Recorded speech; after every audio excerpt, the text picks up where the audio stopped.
What a game the former Utah State Aggie had.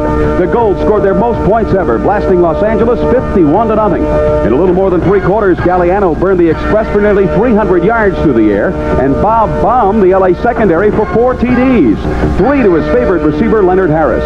Now on the day, Galliano hit 17 of 25 passes, 10 to the Automan. While Galliano performed offensive heroics against LA, the improving Gold defense pulled off the first shutout in the history of the franchise. Sometimes overlooked in the passing excitement of the run and shoot is the importance in the play of the lone running back. Although unsung, Denver's Billy Johnson has rushed for 744 yards, second in the United States Football League. What's more important, the second-year pro from Arkansas State averages a league-leading and incredible 7.3 yards a carry. So tonight here in Denver at Mile High Stadium, the Memphis Showboats, coached by Pepper Rogers, will try to defuse the run and shoot of the Gold while they try to solve offensive problems of their own.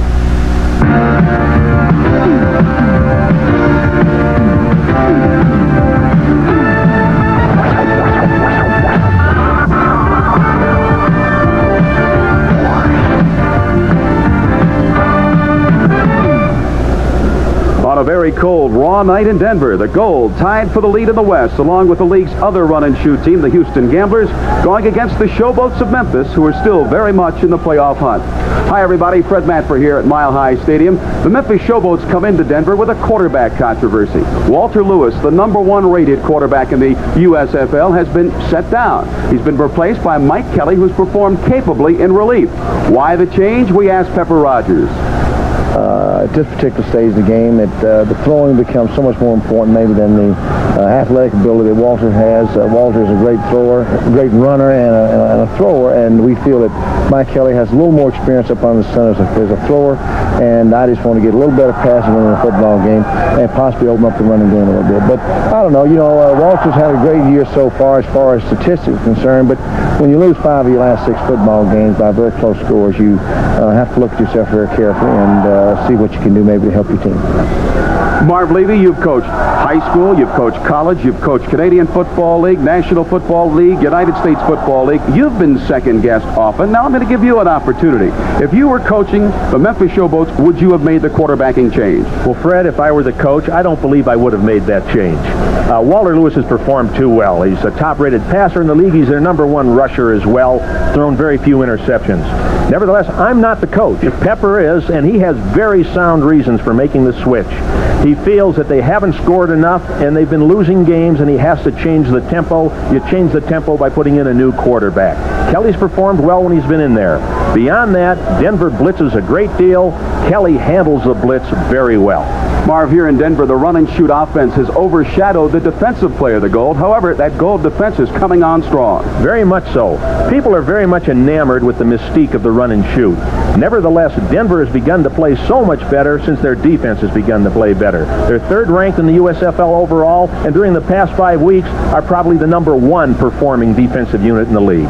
So coming up very shortly here at Mile High Stadium in Denver, we'll have the kickoff between the Memphis Showboats and the Denver Gold.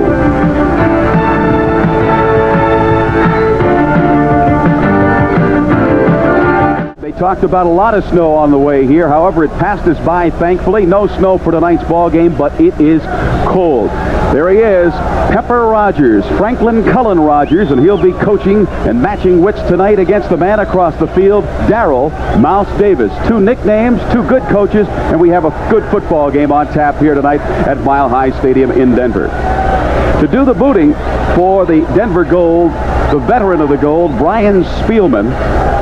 Spielman, a soccer-style kicker out of Columbus, Ohio. That's Capital University, back deep. Henry Williams, a dangerous man for the Memphis Showboats. The Boats, tough times recently. The Denver Gold riding a big high as they take on this Memphis team at Mile High Stadium. So the 5'11 Spielman will approach the ball and will be underway. Good kick. Backing Williams into the end zone, right in the 3rd base path, up to the 5, to the 10, to the 16-yard line. Williams was hit. Quickly was Todd Gerhardt down for the Denver Gold. Here's the man of the hour. The spotlight will fall on this young man, Memphis quarterback Mike Kelly, who played college football for Pepper Rogers. We set the offense for you for the Memphis Showboats. Crawford will be at one wide receiver. The left tackle is Sharp, the left guard McGriff. The center is Rubens, the right guard Ken Smith, right tackle David Huffman, Gary Shirk the tight end, Mosier the flanker, Kelly the quarterback, Sidney and Spencer the running backs. Harry Sidney had some words to say about Denver and the Gold, and we'll get more into that later in the ball game. First down, first offensive set. Coming in motion is Ricky Porter. Pass over the middle, incomplete. Intended downfield for Greg Mosier at about the 40-yard line. David Martin, the left corner, covering. Defensively, for the Denver Gold tonight, we have Bruce Thornton at left end. The left tackle is Doug Miklaus. The right tackle, Pat Ogren. The right end, Calvin Turner. They're a good defensive line. The linebacking crew, Stan Blinka, John Nevins, watch him, Mike McKibben and David Martin. The backs, Miller, Hemphill, and Trimble.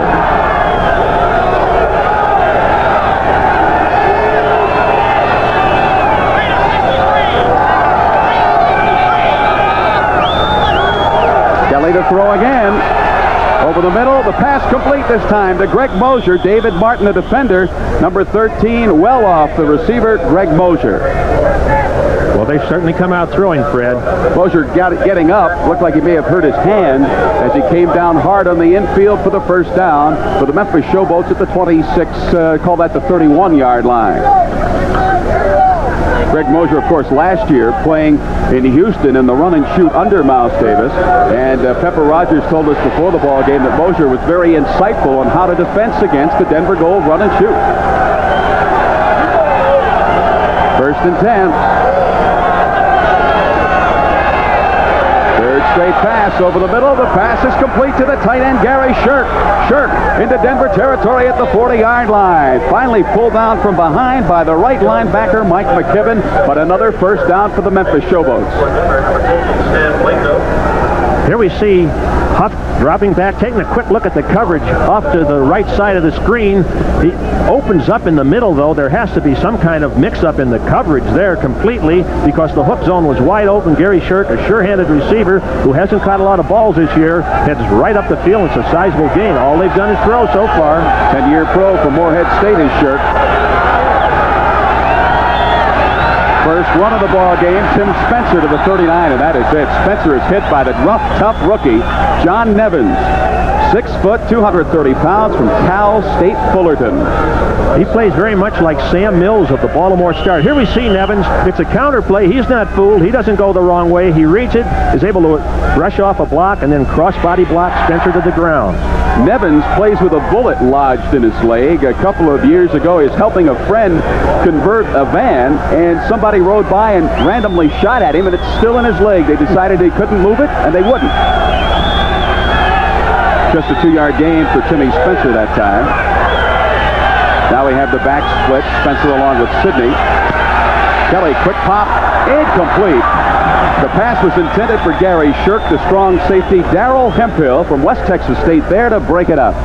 Denver is faking a lot of blitzes so far, Fred. They haven't blitzed a great deal, but they faked them a lot, and that was an audible. Kelly figured they were going to go through with it that time and shot the ball off quickly, but unable to complete it.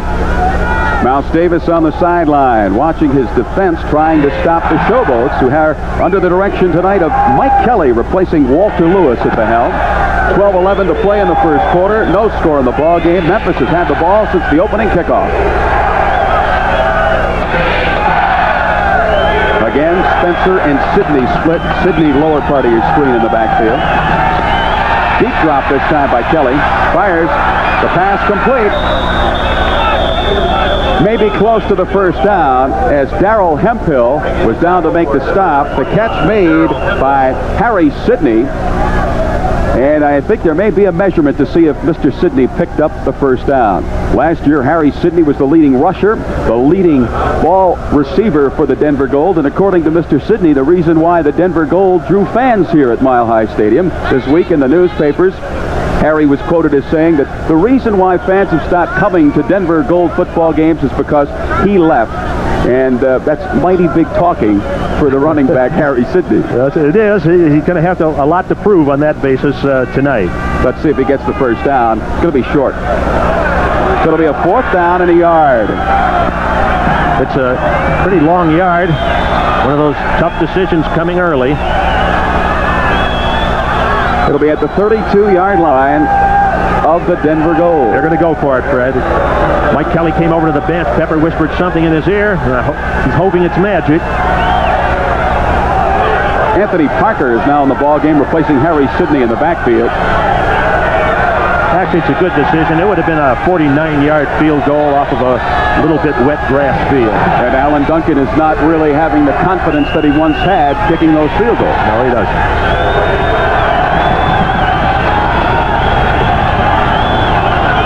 4th and short yardage for Kelly and the Boats.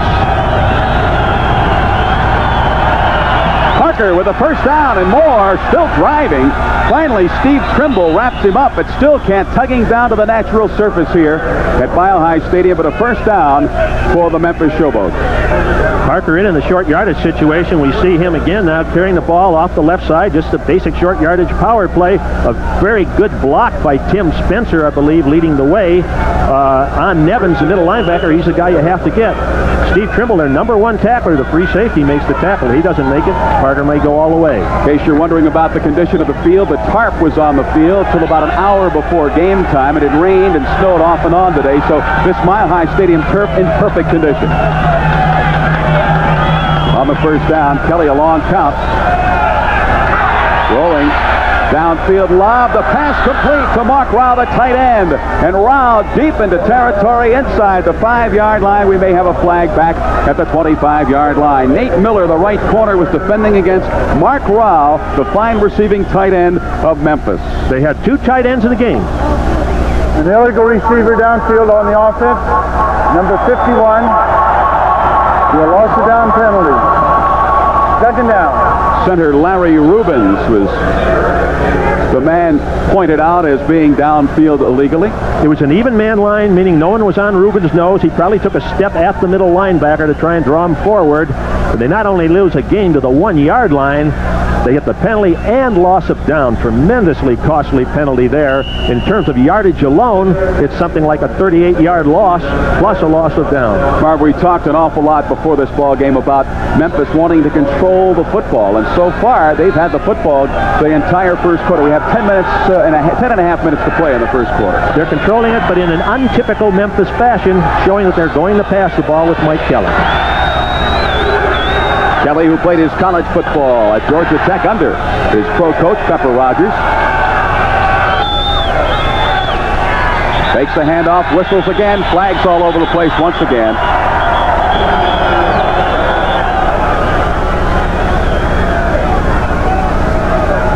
We'll await the word from the official. Delay of the game, offense, number 12, will be 2nd down. That means too much time. It took the full 30 seconds before the ball was snapped. So now they're 43 yards away from that first down they would have had on the 1-yard line. Now, Mike Kelly, been around the United States Football League, started with the Birmingham Stallions. And there's Walter Lewis, the man who Kelly is replacing tonight. Lewis, of course, the great out of the University of Alabama. 2nd and 4.5 miles to go for the first down for Memphis. Tim Spencer, very little gain, as Spencer is wrapped up along that front line by Mike Talafero, the rookie from Texas Christian. Talafero had a try with the Redskins. 6'4", 280 pounds. Oh, it wasn't bad. It was a draw play with a long yardage to go. They're not going to pick all that up on first down. Denver, in these passing situations, is lining up with 11 men along the line of scrimmage, continuing to threaten the blitz and then pulling out rather than going ahead with the blitz. They'll be coming some. You can count on that. 3rd down and 23 now for Kelly at the 42-yard line of Denver. Kelly will put it up. No, he won't. Sack. Flags down. Coming in. Calvin Turner, the right defensive end, may have his 10th sack of the season. And there's a flag down as official Dave Kamansky will tell us what it's all about. Holding, offense, number 67. Penalties decline. Fourth down. Here we get a look now at Louis Sharp, number 67 in white, going against Calvin Turner. Has 9 sacks on the season. Tries to grab him at the last moment. Turner started upfield, came inside on Sharp, and won that battle all the way. They declined the penalty, of course. The veteran Bob Grupp will be kicking out of the infield. The skin part right there where the second baseman would play during a baseball game, and he will be punting from about his 40-yard line. Back deep we have David Martin, a dangerous man, and Nate Harris. The kick is back, a high spiral, an inside spiral. The ball will hit and just drop dead right at about the 16-yard line. So the Denver Gold will have the football for the first time in this football game with 9:05 to go in the first quarter. No score. Tell us what each team must do to win this football game. Memphis must stop Bill Johnson. Denver plays well only when their running game goes. They can't give up the big play. They have to play a lot of zone. Protect the passer. They don't do that very well, as we just saw. Denver has to stop the Boats on first down so they can force them to pass, and then they must pressure the quarterback, and they have to always read defenses early. Their whole offense depends on it. There's Bob Galliano, the 5-year pro from Utah State. My compadre tonight, Marv Levy, knows an awful lot about this young man. Coming is Corker. Galliano fires. The pass complete to the speedy Vincent White. White to the 20-yard line, but Corker may have dashed in too quickly before the snap because the sack man Corker was breezing in on that right side. I think that's what probably happened. He was blitzing. Let's hear the call.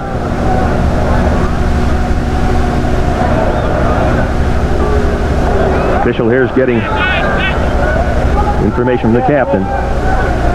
Defense, offside, number 53, the first down. And that was John Corker, number 53. Watch Corker in the lower part of your screen. Number 53, leaving a little early, coming head-on with Billy Johnson. Johnson does a good job of cutting him down. And the pass is delivered successfully to Vincent White, number 44 in the flat. So the Gold take the penalty. They do take the penalty. First down and 5 for the Gold. Ball at their own 21-yard line. You see the week Galliano had last week against the LA Express. Galliano fakes. Doing a good job of avoiding pressure. Galliano on the run with a first down. Run out of bounds by Steve Hammond. So Galliano picks up the first down. Offensively for the Denver Gold, wide receiver Lonnie Turner, the left tackle Ray Wagner. George Yarno, the left guard, and he's a good one. Tom Davis, another good one at center. Mike Neese, the right guard. Matt Miller is the right tackle. The slot back, Vincent White, the wide receiver Mark Lewis. Galliano is at quarterback. Leonard Harris is another slot back, and then we have the running back and a fine one in Bill Johnson. Marv Levy, you know an awful lot about Galliano. You drafted him in Kansas City when you were coaching. He was a 12th round draft choice and a very fine young prospect who we were looking forward to just break in and start to play a lot. 10-yard gain by Galliano. First and 10 from his own 31. Galliano with time, fires the pass, complete to White. White eludes a tackle and goes out of bounds. Vincent White peaked Mossy Cade and then was run out of bounds at the 45-yard line. A 15-yard gain, or call that a 13-yard gain and a first down for the Denver Gold. Bob Galliano will sprint towards his own left on the screen. The secondary expands. Cade is way off of the receiver up there, and the thing about these small receivers right there, Vincent White, is they're so quick. If you give them room, they can break a tackle and go all the way, or evade a tackle and go all the way. Well, Vincent White's small, 5'8", 190 pounds. He's quick, good hands, played his college football at Stanford.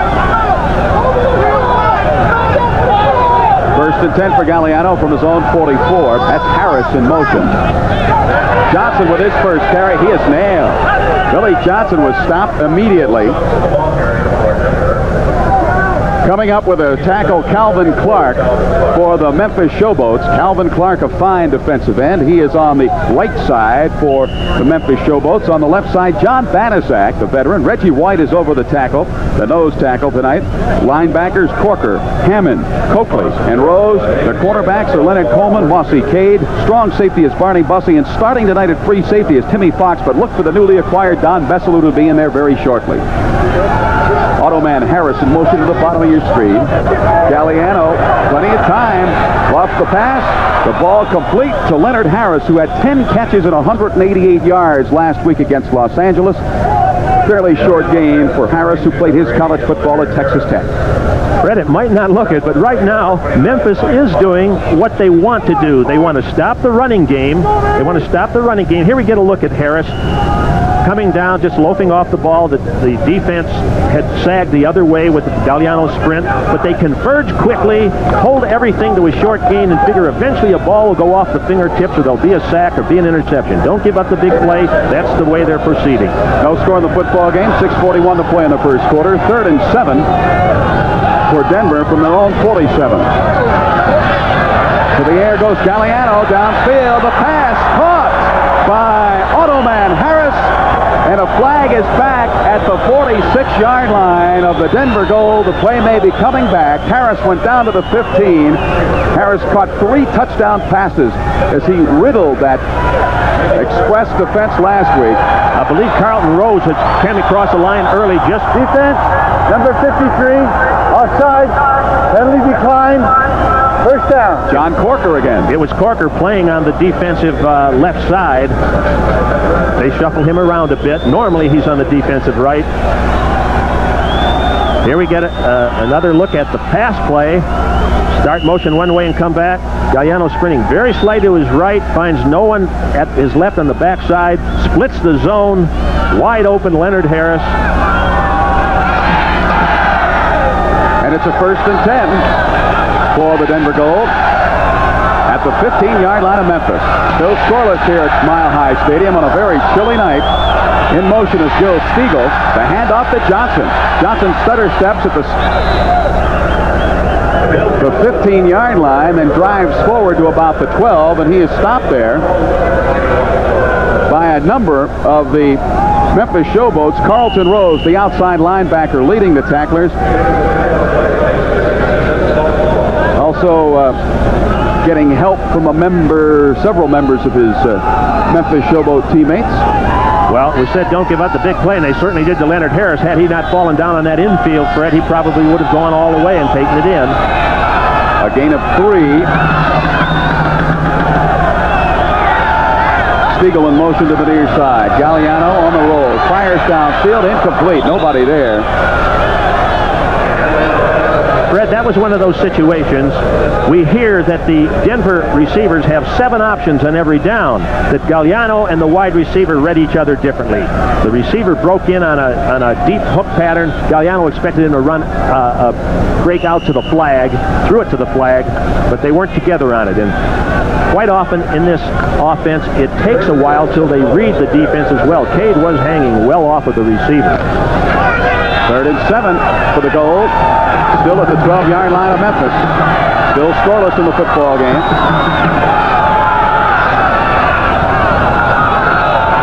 Harris, the dangerous one, in motion. Quick dump off. Johnson down to the 2-yard line. Billy Johnson. I believe he's about 1.5 yards shy of that first down still. Right? Yes, Fred. Where do they mark it now? It's hard to tell with that infield is exactly where they're marking the football. They mark it down at the 6 of the Memphis Showboats. So it's going to be shy by a couple yards. However, the Gold will go for it. They also going here on a 4th down and 2 situation. They're in better field goal position than Memphis had been, however. The veteran Tom Davis to snap the football to Bob Galliano. Harris in motion to the bottom of your screen. Galliano looking for Harris, but he's going to be dumped. In the grasp was John Corker, and Corker tried to corkscrew Bob Galliano to the turf, but Corker picks up his 3rd sack of the season. Far cry from the first year of the USFL for Corker when he had 28 and a half sacks. Well, if Corker is to have success, there's a flag down there. I believe it. No, it's a white shoe I see from here. I thought maybe you're going to rule that Corker grabbed him by the face mask. But there is a flag. There is one. There is, but it wouldn't have been the face mask. Illegal tuck. Defense. Number 31. First down. Leonard Coleman charged with the illegal chuck as a receiver went out. Boy, have penalties hurt the Memphis Showboats here in the early going in the first quarter. They had that drive stopped. They bent. Pepper Rogers can't believe it. I know. His team has played well on offense, but had a big penalty which killed what looked like would be a touchdown. And then when they stopped the Denver thrust, a penalty again. Look at the penalties so far. Denver without a blemish. Memphis 4 for 23, setting up a first and goal to go for the Denver Gold at the 4-yard line. Coming into this game, Denver, with 84 penalties, was the most penalized team in the league. Penalties have certainly gone their way in the early going. The one back, the dangerous Johnson. See the slot backs right and left, and the wide receivers. Johnson with the football. Johnson still charging to the 2-yard line. Billy Johnson, who played at Arkansas State and really came into the United States Football League unheralded, but has really gained a lot of respect around the pro football world. Yes, he has. Here we get a ground level look at Johnson carrying the ball. A pull there by Mike Neese, number 74, trapping on Corker, but Reggie White converges on him, and he gets a lot of help from Barney Bussey and several of the other defenders in there to stop the play, and they do have to stop Bill Johnson. He's carried, I believe, twice and also caught a screen pass for modest yardage. No score in the football game. We're still in the first quarter. However, the Denver Gold have its second and goal to go from the Memphis 2. White in motion. Johnson charging to the end zone. Touchdown, Denver. The 8th touchdown of the season on the ground for Bill Johnson. 6-0. The Gold have the advantage. Well, here we see him hitting just right up over the right of the quarterback and cutting back. It's a trap, really, going over the left side, even though he comes up the right side of the quarterback. You get another angle look at it. Johnson didn't gain a lot of yards in the drive, but he got the 2 big ones. And it puts the Gold out in front with big help from penalties. So Jim Asmus, who was signed last week, just prior to the Los Angeles game, will be in to attempt the PAT. Asmus, who played his college football in Hawaii, where it's a bit warmer than it is here tonight in Denver, will kick out of the hold of Bob Galliano. And we have a 7-0 lead for the Denver Gold. So with 3:09 to play in the first quarter, the Denver Gold have jumped in front of the Memphis Showboats by a 7-0 score. And Mike Kelly and the Memphis Showboats will have the football when we return to Mile High Stadium. The man who scored the touchdown to give the Denver Gold the lead they enjoy now, 7-0. Bill Johnson, the number 2 rusher in the United States Football League. Teeing the football up, Ryan Spielman, and back deep, Henry Williams for the Memphis Showboats. Number 26, Ricky Porter, and 25, Anthony Parker. Ryan Spielman, who was the top scorer for the Gold last season, boots it high. Williams back 2 yards deep in the end zone again, to the 10, to the 15, to the 20. Williams spins at the 25, and he's down at the 30-yard line. A good return by Henry Williams. Making the tackle, number 27. We have 2 minutes, 58 seconds to play in the first quarter. Denver leading Memphis 7-0.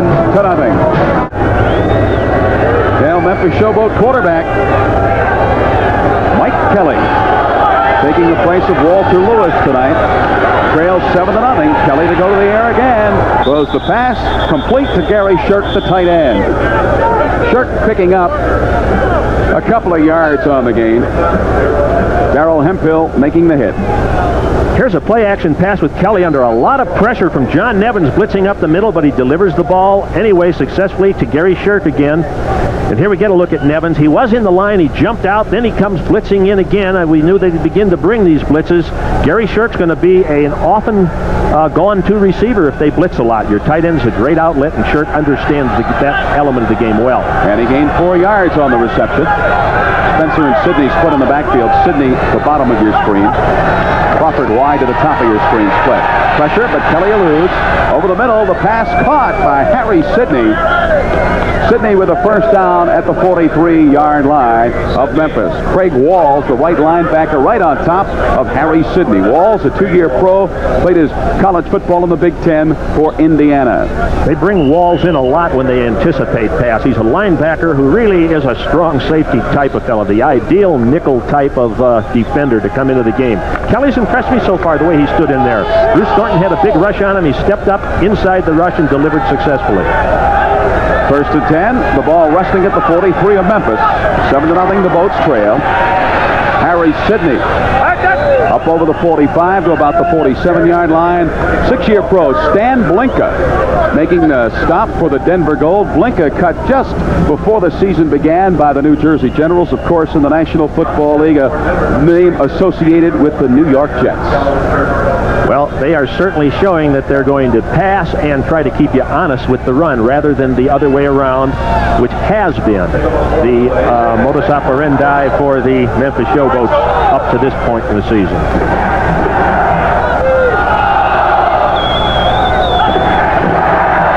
Tim Spencer stumbles forward over the 50 into Denver territory at the 49-yard line. Tim Spencer, who, when you look back over his 2 previous seasons in the United States Football League, 1,000 yards each season, coming into tonight's ball game, 251 yards. Over the left side now, it's a double-team block, although Shirk has really got his right arm hooked around the defender there. But Sharp and Shirk double-team, they ran up over that side, and it's third and about 2 to go. Veteran tight ends get away with that. Use the arm away from the official on the sideline if you're going to hold. 3rd and 2 from the 49. Kelly on a sprint out has the first down. Tackled at the 45-yard line by Darrell Hemphill from West Texas State. Hemphill likes to write poetry and short stories. In fact, he's been published. His poetry has.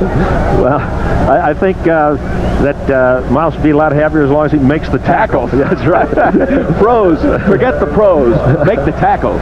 That was a play, by the way, that I'm sure when they went to training camp, they put in and said, you know, if we get 3rd and 2, we're going to roll our quarterback, Walter Lewis, out behind a lot of blocking and try and pick it up. Well, we're counting down here to the end of the first quarter, and that's it, the end of the first quarter with the score. Homestanding Denver 7, the Memphis Showboats nothing.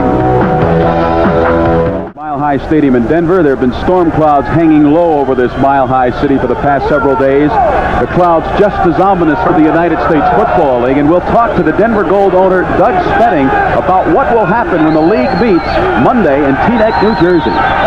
Maybe some enlightenment from Doug Spenning. 1st and 10 for Memphis. Pass downfield, complete to Derek Crawford. Crawford with a big first down to the 15-yard line. Run out of bounds at about the 13 by Steve Trimble, the free safety. Crawford strangely silent in the first quarter, but Kelly and Crawford hook up this time for the big game. Well, Nate Miller was covering Crawford. Crawford gave him a fine move down there around that infield. Miller fell down. Then Crawford broke away from him. You see Miller just getting up at the top of your screen. Crawford, the speediest man on the, well, Henry Williams is the speediest, but Crawford is next. Here we see David Huffman, number 56, now at the right of your screen, blocking there and doing a fine job of helping to protect. First down at 10 for Memphis from the 13-yard line of the Denver Gold. That's Mosier in motion. Kelly spinning to the right side. Fires the ball. Complete. The reception made by the tight end, Mark Rao, but as you saw, flags flying as Rao was tackled. Penalties have really hurt Memphis tonight. We'll see if it hurts them once again. From the reaction of the Memphis players, I think so. Offensive pass interference, number 84. It'll be 10 yards and a loss of down. It'll be 2nd down. Greg Mosier being called, probably pushing, trying to get himself open. That's twice, deep in scoring territory. They completed a pass for very favorable yardage, where they not only lost the yardage, but they lost an additional 10 and a down. These are really back-breaking penalties for the Memphis Showboats. The only scoring in the football game, a short yard, 2-yard run for Bill Johnson of the Denver Gold, coached by Miles Davis. 7-0 to score. We have 14:36 to play in the first half. An extremely cold April night in Denver.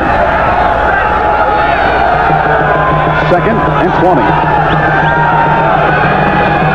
From the Denver 22, Kelly gives it to Spencer. Spencer bobbing and weaving, driving forward. And Tim has it inside the 20 to the 18-yard line. Tackled by Steve Trimble, the free safety. Tim Spencer, an Ohio State Buckeye great. Second to Archie Griffin on the Ohio State rushing list. Memphis has directed a great deal of their running game to the left side so far, for no particular reason that I can discern yet. I don't think that the personnel on Denver is any weaker on that side. A gain of 5 by Spencer sets up the 3rd and 15. The ball at the 18-yard line of Denver. Crawford is wide to the left side. He's out of your picture. Mosier splitting to the top and in motion, and we're going to have a flag. Too much time taken again by Kelly. That's his second. That's a third. Well, I think it's a second delay of the game. Number 12, offense, 3rd down. And I think a large part of that, Fred, is being caused by the fact that Memphis is faking so much blitzing that Kelly is trying to see what is happening and is audibilizing. 6 times they've been penalized now, and they have really hurt. They have been very hurtful penalties. But again, that Denver defense is confusing. He's trying to audibilize and get everything communicated, and as a result, he's burning too much time on that clock. So it's now 3rd and 20 at the 23-yard line of Denver. Kelly will have Mosier to the top of your screen. Out of your picture now is Crawford. Kelly looking for Crawford. Goes into the end zone. Great catch. Incomplete, they rule now. Crawford had the football on his fingertips momentarily and then couldn't hang on. Let's watch the speedy Derek Crawford. Crawford is double covered. Nate Miller's right on him, but turns him to the inside. There you see Delaney trying to pick him up on the inside, number 40. He dives for that ball, and he can't hang on. Does not have it. Here we see it again. He has it momentarily. No, he never had it. It was bobbled all the way. A great effort on the part of Derek Crawford and a very fine throw. Alan Duncan, who's had the jitters on the field goal tries this season, will be kicking long from about 41 yards out. Off the skin of the infield. The kick is high, the kick is long, and the kick is good. So Alan Duncan puts the field goal on the board for the Memphis Showboats, and we have 13:20 to play in the half with Denver leading Memphis 7-3. Memphis Showboats are within 4 of the Denver goal here, and Duncan will be kicking off. Duncan, who was cut for a week by Pepper Rogers and then brought back just prior to the New Jersey game, approaches the football. Kicking short. The ball taken by Troy Johnson. Johnson eludes a tackler and is hit out of bounds along the near side at about the 21-yard line. 13:11 to play in the half here at Mile High Stadium with Denver leading Memphis 7-3. Well, it's hard to believe just about a week ago it was in the 80s here in Denver. Tonight when the game started it was 37. Now we're down into the lower 30s. Don Veselo, who was obtained from Jacksonville, trying to keep warm. Quite a change from Jacksonville to Denver on this night, but played his college football under Pepper Rogers at Georgia Tech and is a good addition to that Memphis Showboat defensive backfield. Bob Galliano, the trigger man on the run and shoot for Mouse Davis, has Vincent White doing the turnaround in the backfield. Galliano quickly out to Leonard Harris, and Harris is out of bounds, being defended against by Barney Bussey.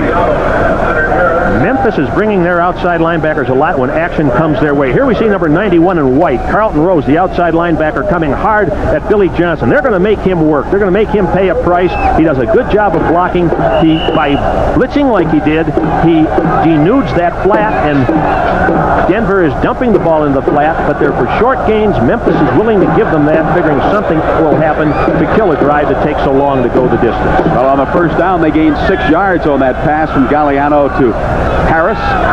2nd and 4 from the 28 of Denver. The Gold leading 7-3.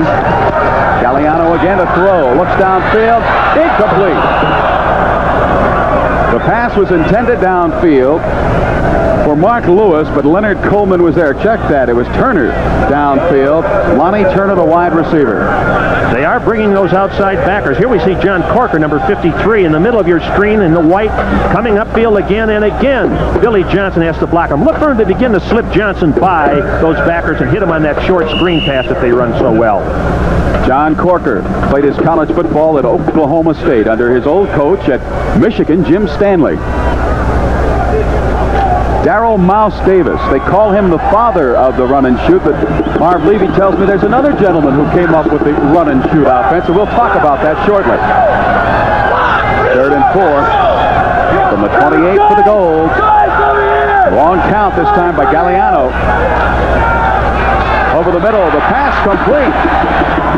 Mark Lewis with the reception and the first down at the 35-yard line of Denver. Mossy Cade making the hit for the Memphis Showboats. Again, we take a look. Carlton Rose, 91 now coming. Make Johnson block, but when he comes, you're putting the corner on that side on a real island. Mossy Cade has to cover, and it's an awful lot to ask if that backer doesn't get the quarterback. Marv, who invented the run and shoot offense? Tiger Ellison, a high school coach in Ohio, was the innovator of it. He had the same type of success in the high school ranks for about 25 years that Mouse has had with it everywhere he's been. Mouse has improved on it. Of course, Mouse perfected that run and shoot out at Portland State. Fine record out there. On the first down, Bill Johnson gets the handoff, charges ahead, a gain of a couple. Steve Hammond makes the tackle, and Bill Johnson has to have all of the impact he's taking from these linebackers wear on him, even though we're early in the first half. It certainly does. He has to block every sprint out play with those outside backers coming hard. Memphis made no changes in the structure of their defense. They're playing their basic defense. Pepper had told us, Fred, as you recall, this morning, that you can't prepare something special in 3 days for a team that executes as well as Denver does, an offense they've been working on ever since training camp. Conversely, Denver prepares their own pattern of offense and nothing else. Galliano may be checking off on the 2nd and 8 from his own 39. Short pass quickly out to Mark Lewis. Lewis gets out of the tackle of Mossy Cade, but then he is hit by the rest of the Showboats. Cade will be close to the first down. You're right. In fact, they're signaling first down, Fred. Cade gives a big cushion, and they're working on that cushion. And you mentioned something, Denver prepares only their own offense. They don't have to prepare for situations. They don't have a short yardage set. They don't have tough territory from the 15-yard line in. They don't have coming out from way down their own territory. It allows them to get very good at executing what they do, and allows their coaches to work on execution, not strategy, which is often an overblown thing. Bob Galliano, who is the offensive MVP at 3 different colleges during his college career, sets behind the center, Tom Davis, on the first down. Quickly the pass goes out. Making the reception, Lonnie Turner, and hitting Turner, Leonard Coleman. Lonnie Turner from Cal Poly Pomona, another small, quick receiver, 5'7", 164 pounds. Obtained in the allocation draft from Oakland. I tell you, Coleman made that tackle, but I was really impressed. Barney Bussey is the man that made the defensive play happen. He sprinted out there from way inside at the normal strong safety spot, laid quite a hit on Turner, knocked him off balance, and stopped his momentum. And by that time, Coleman and several other of his white-shirted teammates were there to make the tackle. 9:51 to play in the half. 7-3. Denver in front of Memphis. White in motion to the bottom of your screen. Galliano rolling. Sidearms it. Good catch by White. White gets away from the linebackers. Look at the little guy duck, weave, and bob, picking up a first down as he is in Memphis territory. They mark the football at the 40, let's call it the 38-yard line of the Memphis Showboats. I tell you, Fred, I think Mouse goes out to all the schools and watches kids play tag in the schoolyard, because all these guys are the kind of fellas that would be great at that. They can really evade and avoid you. They're little guys, but boy, they are dangerous when you get that field broken up like that. Last year, playing the standard offense for the Denver Gold, Vincent White, who is 5'8", 190 pounds, was the number 2 rusher on the Denver Gold behind Harry Sidney, who's now with the Memphis Showboats. To the air again for Galliano. Underthrown behind the back of Vincent White. Galliano, his reaction, he may have missed White. Well, on that, he didn't have time to really deliver the ball to White. White was open in the seam. Galliano saw him, but he was getting a heavy backside rush by both Will Coakley, the inside linebacker, and by John Corker, number 53. I started to say a while ago, in fact, was in the first quarter, and a penalty interrupted me. This is the kind of offense against which John Corker should come into his own. It's structured so they can't turn out a big tackle on him. It's a sprint-out offense. They have to put the fullback, a back on him. Johnson's not a small man, but he's not a 275-pound tackle, the type of protector Corker's been seeing all season. Again, White in motion. Johnson the lone setback. Quick pass, in and out of the hands of Lonnie Turner. The quick pop, Turner couldn't hang on, and Leonard Coleman was there to defend. However, if Turner would have hung on, it would have been a first down for the Denver Gold. Way up at the top of your screen, you'll see Corker blitz, and now look how isolated Coleman is on Lonnie Turner out there. That is tough to cover. It's tough to throw because you don't have much time. The linebacker is in the face of the quarterback. You can throw a touchdown or throw an interception on something like that about equally as easily. Lonnie Turner, who was spotted at an all-comers camp in Los Angeles. About 500 people trying out for a shot at pro football, and they spotted the 5'7" Lonnie Turner, and now he's playing in the United States Football League. White again in motion to the bottom of your screen. On the 3rd and 10 from the 38 of Memphis, Galliano fires. Complete to White. Good move by Vincent. And White out of bounds along the near side, shy of the first down at the 30-yard line. Mossy Cade, the rookie from Texas, banging White out of bounds. Memphis was in their nickel defense. 4 linemen. John Corker was a linebacker along with Hammond. They figured complete it short. You've got 10 yards to go and we'll converge. We're going to play zone. There is the completion, as you see, to White sprinting out. One man takes a shot. Here comes Hammond in to make the tackle. Don Bessalou, 47, also in on it. Well, Jim Asmus, who does not use the tee that is allowed here in the United States Football League, will try the field goal. It's going to be a good pop for him of about 48 yards. However, he, along with his fellow kicker for Denver, Brian Spielman, hold the USFL record of 57 yards. Asmus did it in the first season of the USFL when he played for the Arizona Wranglers. The snap is back. The kick is up. It's high. The kick is long, and the kick is no good. Hooking wide to the left side. So we have 8 minutes and 34 seconds to play here in the first half at Mile High. Denver leading Memphis 7-3.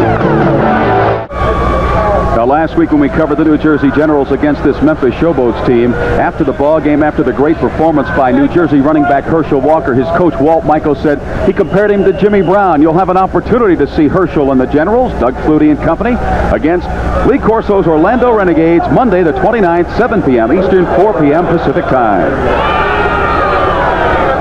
You see the time remaining in this first half. Mike Kelly. The quarterback fumbles the football, but he falls on it and covers up. Losing yardage on that one, back to the 28-yard line.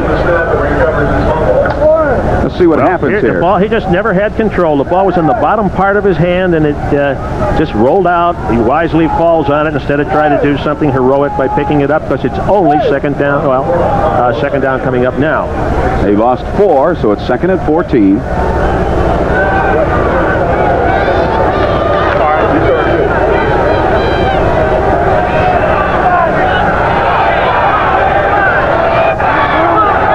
Slot to the right side. Handoff comes to Spencer. Spencer up over the 30 to the 31-yard line, back to the original line of scrimmage, and he is tackled by Craig Walls. Number 55 getting up right now. Walls, another pro, signed at a tryout camp. And what are the odds on a guy being spotted at a pro football tryout camp, much less having a couple of players on your team from a tryout camp? Well, first of all, Fred, if 500 guys show up at that camp, you can quickly pick out about 12 of them and send the other 488 home. Now, from that 12, it's still a slim chance. 3rd and 10. The ball at the 31 of Memphis. They trail by 4. Kelly to the airways. Downfield with a pass, incomplete. Intended for Moser, but under him was David Martin, the left cornerback. Moser rounded off his route on that, very untypical of him. David Martin matches up pretty well with Moser. They are both quick, not blazing speed type of players. Bob Grupp, as you see, one punt. Not very good yardage on that punt. Back deep, David Martin, who has led the United States Football League in punt returns at 83 and 84 and is still number 1 here in 85. Nate Harris, number 42, also back. Martin wearing number 13. Watch for him. Don't hold him now! Martin has the ball. He's going to reverse his field. He's back to the 25. He's not going to get anywhere. He's tackled at the 25-yard line. Riding him down for the Memphis Showboats, Harry Sidney, the former member of the Denver Gold. 6:45 to play in the half. Denver 7, Memphis 3. And to see if the Gold can add more points after this. Graphic mousetrap, very true. You see 5-0 at home. The Gold on the season, 6 wins, 3 losses. So they enjoy, as they say, the friendly confines of Mile High Stadium. Bob Galliano at just his second start of the season for the Gold, who replaced Vince Evans last week. As the football, 1st and 10 from the Denver 25-yard line. White again in motion. Galliano fakes. Now he comes to the near side. Galliano fires the pass. Incomplete. The pass was underthrown, intended for Mark Lewis down there. Mossy Cade was defending. For the first time, Fred, Memphis dropped off their outside linebacker rather than force with him. He dropped back underneath a slant-in pattern by the wide receiver, and Galliano had expected that and expected it to be open. It wasn't. Then he had to pull it down, start to scramble.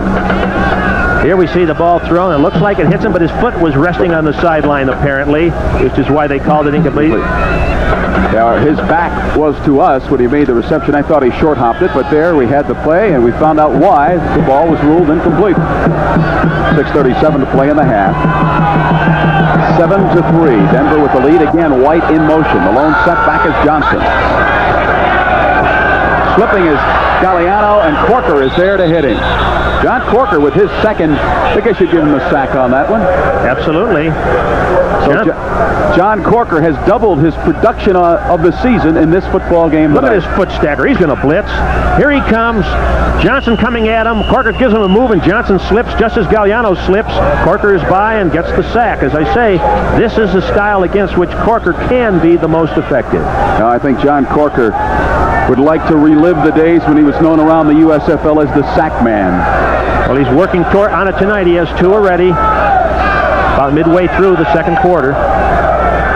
Corker, of course, the first season with the first USFL champion Michigan Panthers, was the Defensive Player of the Year in the USFL. Galliano to throw on the 3rd and 18. Flag down, pass overthrown. Mossy Cade making a dive, trying to come up with the interception. We have a flag back at the 10-yard line. I think somebody held Reggie White on that. He'll hear very shortly. Illegal motion, offense, number 44. Penalties declined. 4th down. Vincent White on the illegal motion. That brings Ryan Spielman into the football game. Spielman, who's having a not too hot season punting, 37 yards a kick. As you see, Spielman has not been very active recently for the Denver Gold. First punt in 10 quarters.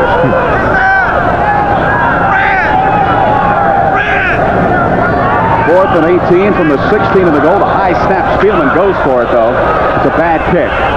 The ball will take a Memphis Showboat bounce and come back to the 49-yard line where it's downed by the Denver Golds. 5 minutes, 37 seconds to play here at Mile High Stadium in the first half. Denver 7, Memphis 3. Brian Spielman, before we left, had to handle a rather high snap, Marv Levy. Yes, he did. He had to go up in the air, bring it down. That completely throws his rhythm off. He has to kick in a hurry. It certainly contributes to a bad snap. Could contribute to a lot worse than that. The toughest skill in football is the long snap. You can't be good 9 out of 10. You've got to be good every time. So Mike Kelly will have it 1st and 10 from his own 49 with his Showboats trailing by 4. Pump fake by Kelly. He's going long. The pass is caught by Crawford. Crawford with a first down at the 5-yard line. Goal to go for the Memphis Showboats at the 5 of the Denver Gold. Nate Harris was beaten by Derek Crawford on the speedy fly. And watch Kelly go. They had a hookup earlier that was nullified by a penalty. And we'll watch it here. Crawford with the sideline wide open and is pushed out of bounds.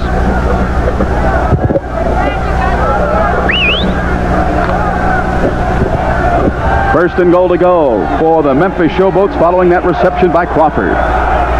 Quarterback Mike Kelly with the eye stacked behind him in the backfield. Kelly rolling downfield, lobs it to the end zone. Touchdown! Mark Rao with the reception. His third touchdown catch of the season.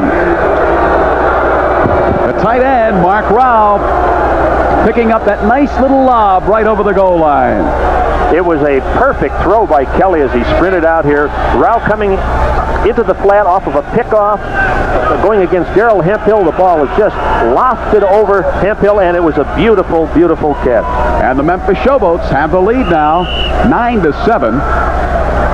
Alan Duncan, who has hit on 6 of 14 of 17 PAT tries this season, has to snap back, and he is true. 5:11 to play in the first half here in Denver, and the Memphis Showboats now in front by 3, 10-7 over the homestanding Gold of the Mile High City.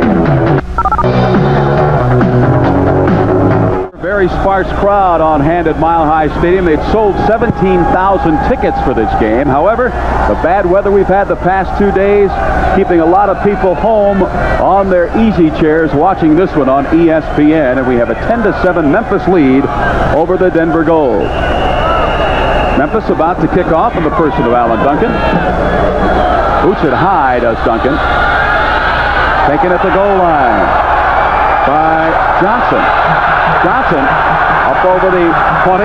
Johnson still on his feet and is tackled at the 25-yard line by Mossy Cade. So the Denver Gold will have the football in their running shoot. Will be on the field with 5 minutes to play in the first half. Galliano getting some final seconds instructions from Darrell Mouse Davis. Of course, Davis last year, the offensive coordinator for the Houston Gamblers, had a fellow by the name of Kelly quarterbacking down there at Houston. Well, Jimmy Kelly, a fine athlete. He's a great athlete, and the Mike Kelly we're seeing tonight is doing a great job, Fred. Galliano, first and 10 from his own 25. Again, in motion, Vincent White. Draw to Johnson, who can motor. Johnson with a first down to the 38-yard line. Bill Johnson. Here Billy Johnson takes a stutter step, or more than one really, to the right, then cuts back. It's a sprint draw play. He gets a big hole and does what he's been doing all year, help that average, and a big hit there by Steve Hammond and Barney Bussey to bring him down, but not after a big gain. Bill Johnson, currently in the final year of his contract here with the Denver Gold. His rights have been selected by the Cincinnati Bengals in the NFL, and his agent talking with the Gold and the Bengals about the future for Mr. Bill Johnson. Like the old Pete Johnson the Bengals had. In the backfield now is Todd Gerhardt as Galliano throws on the first down, complete to Vincent White. White a gain of about 4. Was hit by Barney Bussey, the strong safety, the heavy-hitting strong safety of the Memphis Showboats. Barney is a tough tackler, and he's never shown it any better than he is doing it tonight. Beginning with the last offensive series for Denver, Memphis has begun to change up their defenses a bit. They're not blitzing their outside linebacker every down. They're mixing it up, trying to confuse Galliano's read. Bill Johnson back in the football game in the running back slot, the lone back behind quarterback Bob Galliano. Todd Gerhardt back out of the ball game. Again, Vincent White in motion to the bottom of your screen. Galliano on the 2nd and 6, lost the pass, intercepted, but a flag is down. The pass picked off by Leonard Coleman. That would be his 3rd interception if it goes, but a flag was thrown at the 46-yard line. And that would only be the 6th interception of the year for the Memphis Showboats backfield. Defensive pass interference. Number 31, your first down. The joy is over for Leonard Coleman. Take back number 6 interception, and it goes for a first down for the Denver Gold. We can take a look here. Here he's covering Troy Johnson. Close 101, a chuck. He's keeping his hand on him too long, and the ball's in the air. Either way, it would have been an illegal chuck if it weren't intercepted, but no, I'm wrong. It's pass interference all the way. That ball was in the air, and he had contact with it. So the ball is marked at the 44-yard line as it's brought downfield toward the goal line that the Denver Gold is shooting for here.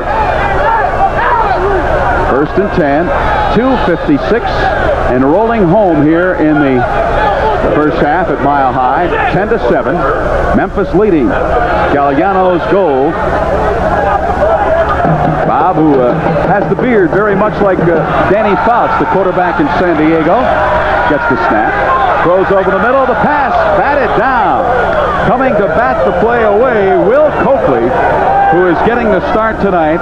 And Coakley, the 3-year pro from Kansas State, extended himself and batted the pass down. They just dropped off in a zone all the way here, trying to cover as much as they could of the zone. The outside backer dog, Will Coakley, coming from way in the inside linebacking spot, gets his hand on the ball. Galliano's starting to unload now, not really being set on his throws, hurrying his reads, and Memphis, by mixing their defensive coverages, are causing him some problems. Will Coakley was the backup for John Corker for the Michigan Panthers for 2 years. Larry Coyer, the linebacker coach for Memphis, coached the Panthers for 2 seasons, the linebackers did. On the second down and 10, Galliano rifles the ball complete to the auto man. Leonard Harris with a first down inside the 15 to the 12-yard line. Leonard Coleman beaten, finally making the tackle on Leonard Auto Man Harris. Getting another look at the secondary here of the Showboats. You see Bussey come to the flat. The free safety doesn't get to the middle enough. He has to loft the ball over the linebacker Coleman there. Leonard Harris makes a fine play. Coleman finally brings him down. The thing about that run and shoot, you only have to succeed 1 out of 3. Now we hit the 2-minute mark. 2 minutes remaining in the first half here at Mile High Stadium. The visiting Memphis Showboats lead the homestanding Denver Gold by 3, 10-7. Marv Levy, Monday in New Jersey could be the day to find out what happens to the United States Football League. All the owners going back east to meet, talk about fall football, spring football, whether the LA franchise will stay intact. And at halftime, we're going to be talking to Doug Spedding, one of the owners, the man who has this franchise here in Denver, and we'll find out if he can give us a little preview of what might be talked about. And I'm sure plenty will be. Very important meeting. First and 10 for the Denver Gold at the 13 of Memphis. They're trailing in the football game by 3. Galliano to put it in the air again. He has some pressure. Now he throws the ball downfield. He threw it away. Eluding the pressure that time of the big guy, Reggie White, the nose tackle. 6'6", 284 pounds, bearing down on Galliano, and he just threw it away to save the sack. Yes, he did. Reggie White really got the heat on, and Tom Davis is paired off against Reggie White. It's quite an assignment to have. He should get a lot of help from his guards, but Reggie White is a fine player, and he's really been hustling tonight. They've had to double him most of the time. Great from the University of Tennessee in his second year of pro football. Second year with the Memphis Showboats. Big fan favorite in Memphis. You know, he's leading the team in sacks. He's got most of them playing a defensive end position. Just 2 games ago, they moved him into the nose. He hasn't been as productive in sacks. Second down. Ball at the 13 of Memphis. Again, White in motion to the bottom of your screen. Galliano with Corker coming, but he gets the ball away into the end zone. Touchdown to Vincent White. Denver has the lead again.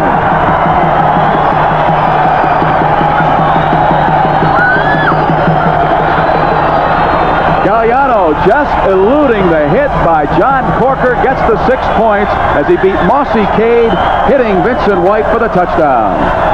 Actually, he's throwing against the zone. There were a lot of people there. This was a beautiful throw. He had to thread the needle on this one to put it right between a lot of defenders. Cade was close. He wasn't beaten man-to-man. He had the deep outside zone. See, a lot of people converge. He had to put it right there, and he did on the run. Here's Jim Asmus to try to tack on point number 14. And it's good. So we have a seesaw affair here. You have Memphis taking the lead, then you have Denver coming back, and right now, with 1:48 to play in the half, it's Denver on top once again by a 14-10 score. We expected an exciting type football game, Marv Levy, and so far we've had quite a bit of action. Well, we have, and I have to say this. Mike Kelly has done everything that Pepper Rogers had hoped he would do to get this team moving. Memphis is doing what you wouldn't expect them to do on particular downs. They're passing a lot on 1st and 10. They're running a good bit on 2nd and long. It's been a very exciting game. Teams are executing well on offense. You know, Marv, as you look around the stands here at Mile High Stadium, and we see Mr. Kelly, who is on the spot tonight for the Memphis Showboats, you see a very sparse crowd, and you look back over the past 2 seasons here in Denver. At one time, this was the premier franchise in the USFL. You had people better than 40,000 average, then it slumped to the mid-30s, and now I think they're averaging like 13,000 a ball game here in Denver. It's a shame. Actually, the media keeps saying what an exciting team they are here, the local media. And they are. They're probably the most exciting team in the league right now. But of course, here, the NFL Denver Broncos rule the roost every day. 3 stories about the Broncos here in baseball season and USFL season. Well, the Broncos are certainly the most talked about sports team in the city, but the Gold, I think, if they can determine whether they're going to play in the spring or the fall, will do a lot to help their attendance. The people are favorably disposed towards them. They're just not coming out. You see Williams deep as Spielman kicks. A knuckleball that will hit at the 10 and then out of bounds at the 3-yard line. So the ball skids out of bounds at the 3. As Spielman just kind of squibbing it down. So it'll come back here. I think he wanted to make them run the long way on it, have to go the long way, let them take the ball out around the 25, but don't allow a long return. Kick out of bounds. They'll re-kick. Okay. There's the penalties. And quite an edge in the wrong column for the Memphis Showboats tonight. Both of Denver's touchdown drives, Fred, as you know, would have been stopped except for a Memphis penalty. Coleman's interception on the last drive, of course, was negated. And then on Denver's first drive, there was a penalty on 4th down, an illegal chuck. And twice on offense tonight for the Memphis Showboats. They had the ball apparently deep in the territory of the Denver Gold, only to be called back by penalty. Instead of 14 points on those situations, they came away with 3. So Spielman will now kick from the 30 on the skin of the infield, and that will present a little bit of a problem for Spielman as you come off the grass and onto that loose turf on the infield. This time we have a couple of upbacks, but still Henry Williams is the deep back for the Memphis Showboats. Spielman will again roll it along the ground. The ball picked up at the 35-yard line. Ricky Porter is really wrapped by Tom Kilkenny. And I mean, he knows he was hit. 4-point lead for the Denver Gold. 1:42 to play in the half. Here we see the split kick, and again, that slippery grass. Porter's up with the ball, starting to come back. And we'll see Tom Kilkenny come into the scene right there and meet him helmet to helmet and put him on the ground. Kilkenny, a big fellow, about 237 pounds, played linebacker for us last year with Chicago and was a very good special teams player as well. I'm sure you're anxious to find out what will happen, whether the Blitz will be in business next fall or next spring, or what's going to happen with that Chicago franchise. I hope we learn something about that on Monday. 1st and 10 for the Memphis Showboats at their own 36. Kelly with a flag down, throws downfield. The pass is complete for the 1st down, but there was a flag back at the 34-yard line. The reception made by Harry Sidney. Craig Walls defending, but the flag is back.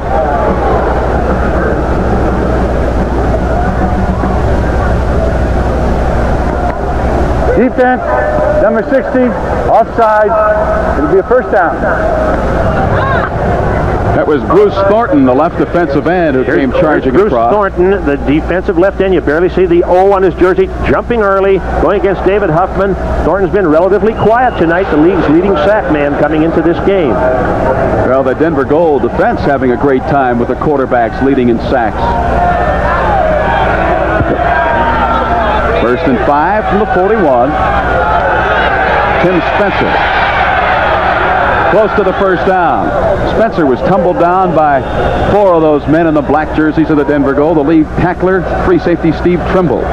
Steve, a former Terp at the University of Maryland, played for the Broncos here at Mile High Stadium in 81, 82, and 83. And then played for the Gold in 1983, as a matter of fact.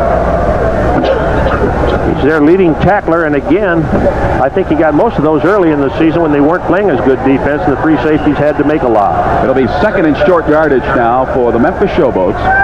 1:25 to play in the half. They trail in the football game by 4.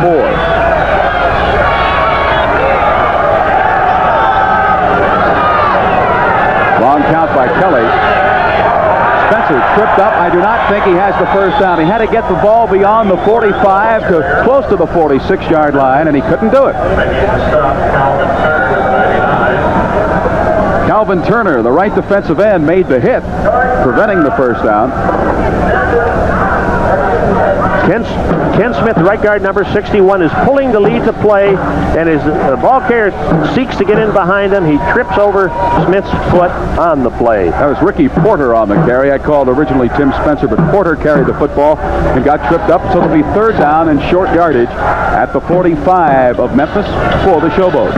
They called the timeout here with 1:02 to play in this first half. Has played an excellent football game so far for the Memphis Showboats, doing exactly what Pepper Rogers wanted him to do. Harry Sidney spinning for the first down to the 48-yard line of the Memphis Showboats. Nate Miller, the right cornerback there, to stop Sidney, but a first down for the Memphis Showboats, and we are under 1 minute to go in the half here at Mile High Stadium. Going hurry-up offense now. No huddling. 14-10. The Gold with the lead. Kelly with some time over the middle.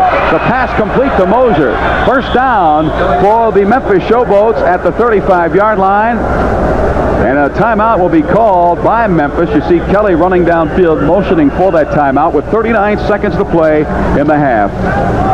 Kelly getting very good protection on this. You'll see all the time he has a good pickup on Calvin Turner for long enough anyway. He delivers the Moser coming across the middle.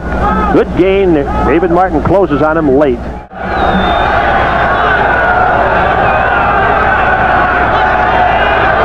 Kelly on the 1st and 10. Running with the football, Anthony Parker. Parker stopped at the 24-yard line by Mike McKibben, the right linebacker. 32 seconds, another first down. Check that. Just shy of it should be a first down. Yes, it is. The chains are very slow in moving, but of course the clock stops as the chains are moved. And now it is a first down for the Memphis Showboats inside the 25 of Denver.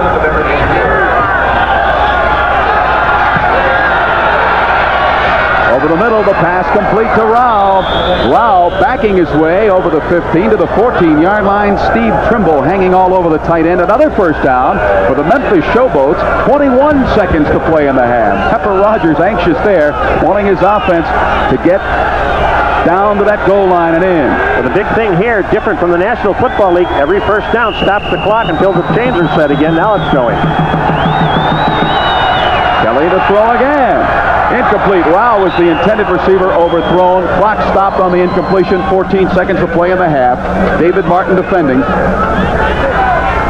They blitzed them on that one, and not only do they need a blitz to break the tempo of the drive, but this area of the field, you see a great many more blitzes.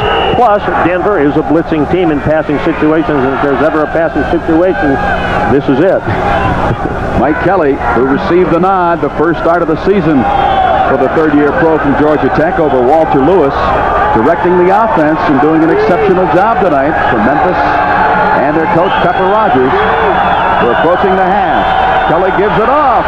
Wide open, running to the end zone. Touchdown, Anthony Parker.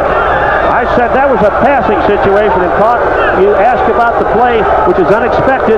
That was certainly it. I guess they would have just said, we'll line up and kick a field goal if it doesn't work. receiving the congratulations of his teammates, Anthony Parker, the second-year pro out of Memphis State. And let's watch this draw play work to perfection. Draw play brings it back to Parker. He's led through the hole by Tim Spencer, a lead draw. Secondary dropping way off, all concerned with the defenders. Before they can turn around and find out what happens, they find out that Parker's in the end zone celebrating. And Alan Duncan will have the opportunity to give the Memphis Showboats the lead by 3, and he's got it. So with 9 seconds to play in the first half, the Memphis Showboats lead now 17-14. And a very happy Anthony Parker walking back as he picks up his second touchdown of the season. Parker, who had a try in the NFL with the Seattle Seahawks, and it was a backup last season for the Memphis Showboats. Mouse Davis wanting that run and shoot to get cocked and fired. Well, it's true. If Parker had been tackled on that, Memphis would have been faced with calling their final timeout. Then when they regrouped, they would have had to determine whether they should kick the field goal then or try one additional pass into the end zone. I don't think they would have had the time, honestly, to get that additional pass, either touchdown or incompletion off. So had that draw play failed, which it didn't, by the way, and lent the element of surprise, they would have been forced on the next down, very likely, to go for the field goal attempt. So Alan Duncan, who's had his trials and tribulations with the Memphis Showboats this year, will kick off. We mentioned a little earlier, Alan was cut a couple of weeks ago. They went with a young man by the name of Chuck Bushbeck, who did not perform up to standards. So Steve Earhart, the president and general manager of the Showboats, went to Duncan and said, Alan, we'd like you to come back. Are you ready? Duncan, who had been practicing all week at the Memphis facility, said, certainly am. And he's back on the squad and kicking off. A squib kick will come down. Taken at the 15-yard line. Out of bounds. Nate Harris. Harris picked up the football. We have 9 seconds to play in this first half. 17-14. The Denver Gold trailing in the football game, and this young man has done the job expected of him so far by his coach, Pepper Rogers, and we speak of Mike Kelly. Kelly, who performed very capably in relief of Walter Lewis earlier this season, gets his first start, and you see he's having a very nice night. He is, and he's getting a lot of pressure, too. There's a lot of blitzing going on. His team is doing a good job of picking it up. His linemen are, and some of the backs, and then his wide receivers and Gary Shirk are doing a good job of breaking their routes accordingly on some of those blitzes. At halftime, again, we're going to be talking to Denver Gold owner Doug Spedding about that big meeting coming up Monday for the United States Football League. Right now, the team he owns, the Denver Gold, trail with 7 seconds to go in the half. Going nowhere is Billy Johnson, and Johnson has been bottled up tonight by that Memphis Showboats defense. The hero, Kelly, running off the field as the gun sounds at the half. Halftime here in Denver, with Memphis leading the Gold 17-14. Memphis acquitting themselves very well under the direction tonight of Mike Kelly. They are, to me, Fred, the most revealing stat of all is Denver's 32-yard rushing. Not enough. When Denver wins, they run the ball very well, even though they appear to be a pass-oriented offense. Other than that, the slight bulge, well, a 50-yard bulge for Memphis. They're controlling the statistics. Memphis taking the ball from deep in their own territory, except when they got the ball up at their own 49 and their own 46, which was comfortable. They turned those both into touchdowns. Well, we look at the Gold now, and you see how that went for them. Their first touchdown scored by Bill Johnson, who, other than that touchdown, has really had a very little to cheer about tonight. They've stopped them, and they feel that has been a very important part of what they had to do. Mike Kelly, who's getting his first start for the Memphis Showboats in place of the #1 rated quarterback in the United States Football League in the person of Walter Lewis. And there's Bob Galliano, who last week replaced Vince Evans at quarterback for the Denver Gold. Marv, you've coached both Galliano and Vince Evans. Compare them as athletes, if you would. Well, everybody knows Vince Evans is a great athlete with a cannon arm, and he is an outstanding athlete.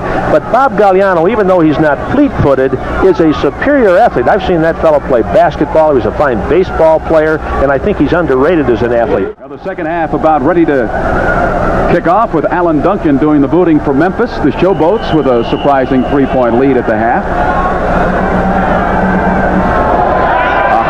kickoff.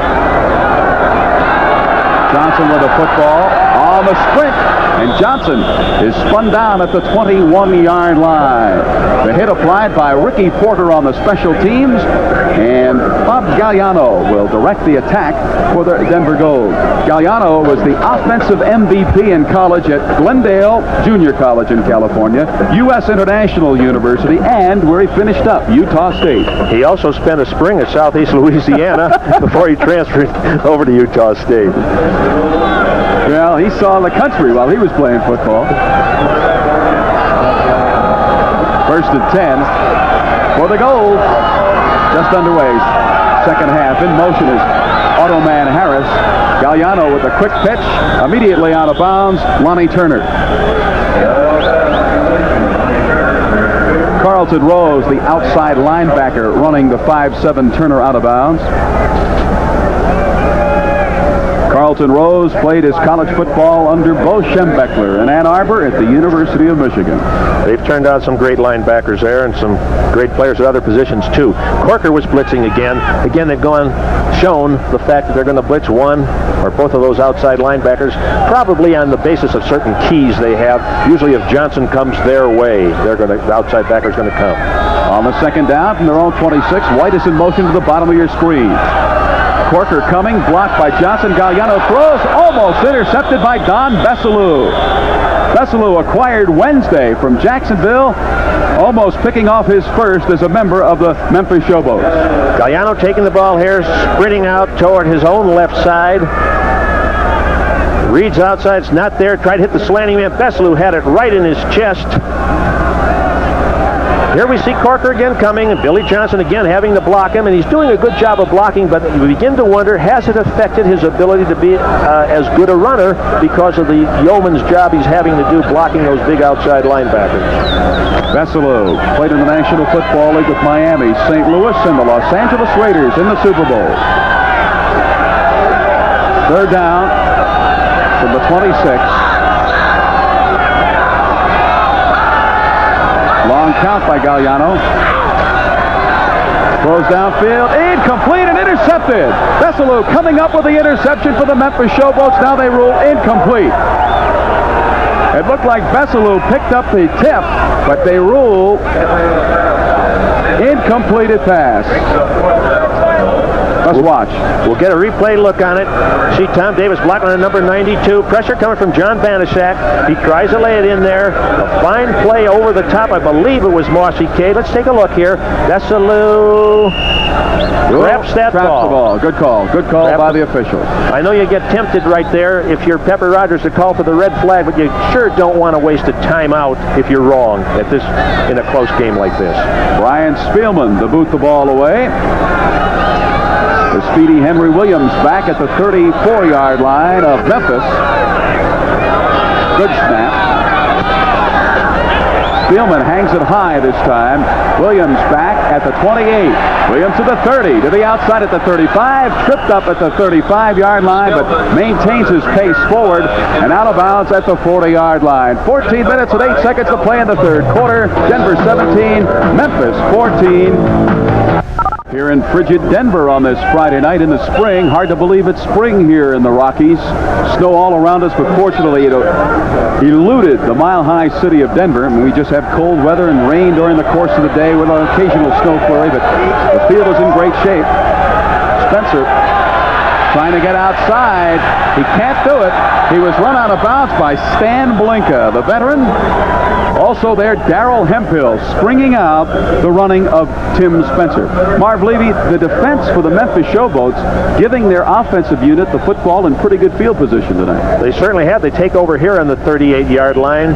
They came up very big to stop the first drive of the second half. They've made some changes on defense, brought a lot more experience in there. Banaszak has entered the lineup for Clancy, who really hasn't produced for him. They brought Will Coakley back as an inside backer and made the trade for an experienced free safety in Don Besselou. I think they've helped their defense a lot with experience, not just highly touted rookies. Just one back behind Kelly. In motion is Gerald Bradley. Kelly rolling, looking down, throws in and out of the hands of Derek Crawford may have been tipped. Crawford calling for an interference against Nate Miller, but the official didn't see it that way. I'll tell you, Kelly looked very nimble on that. He sprinted away from a strong safety blitz. Darrell Hemphill, number 25 in black, was coming strong from the backside. You see him almost get it. Kelly throws back against his body. Let's see the interception, the interference, I mean. I don't think it was. No. I don't think it was. It was a good play by Nate Miller. Nate Miller played his college football at Cameron in Oklahoma. See, Memphis has had a tough time on the third down. They have 3rd and long here from their own 36.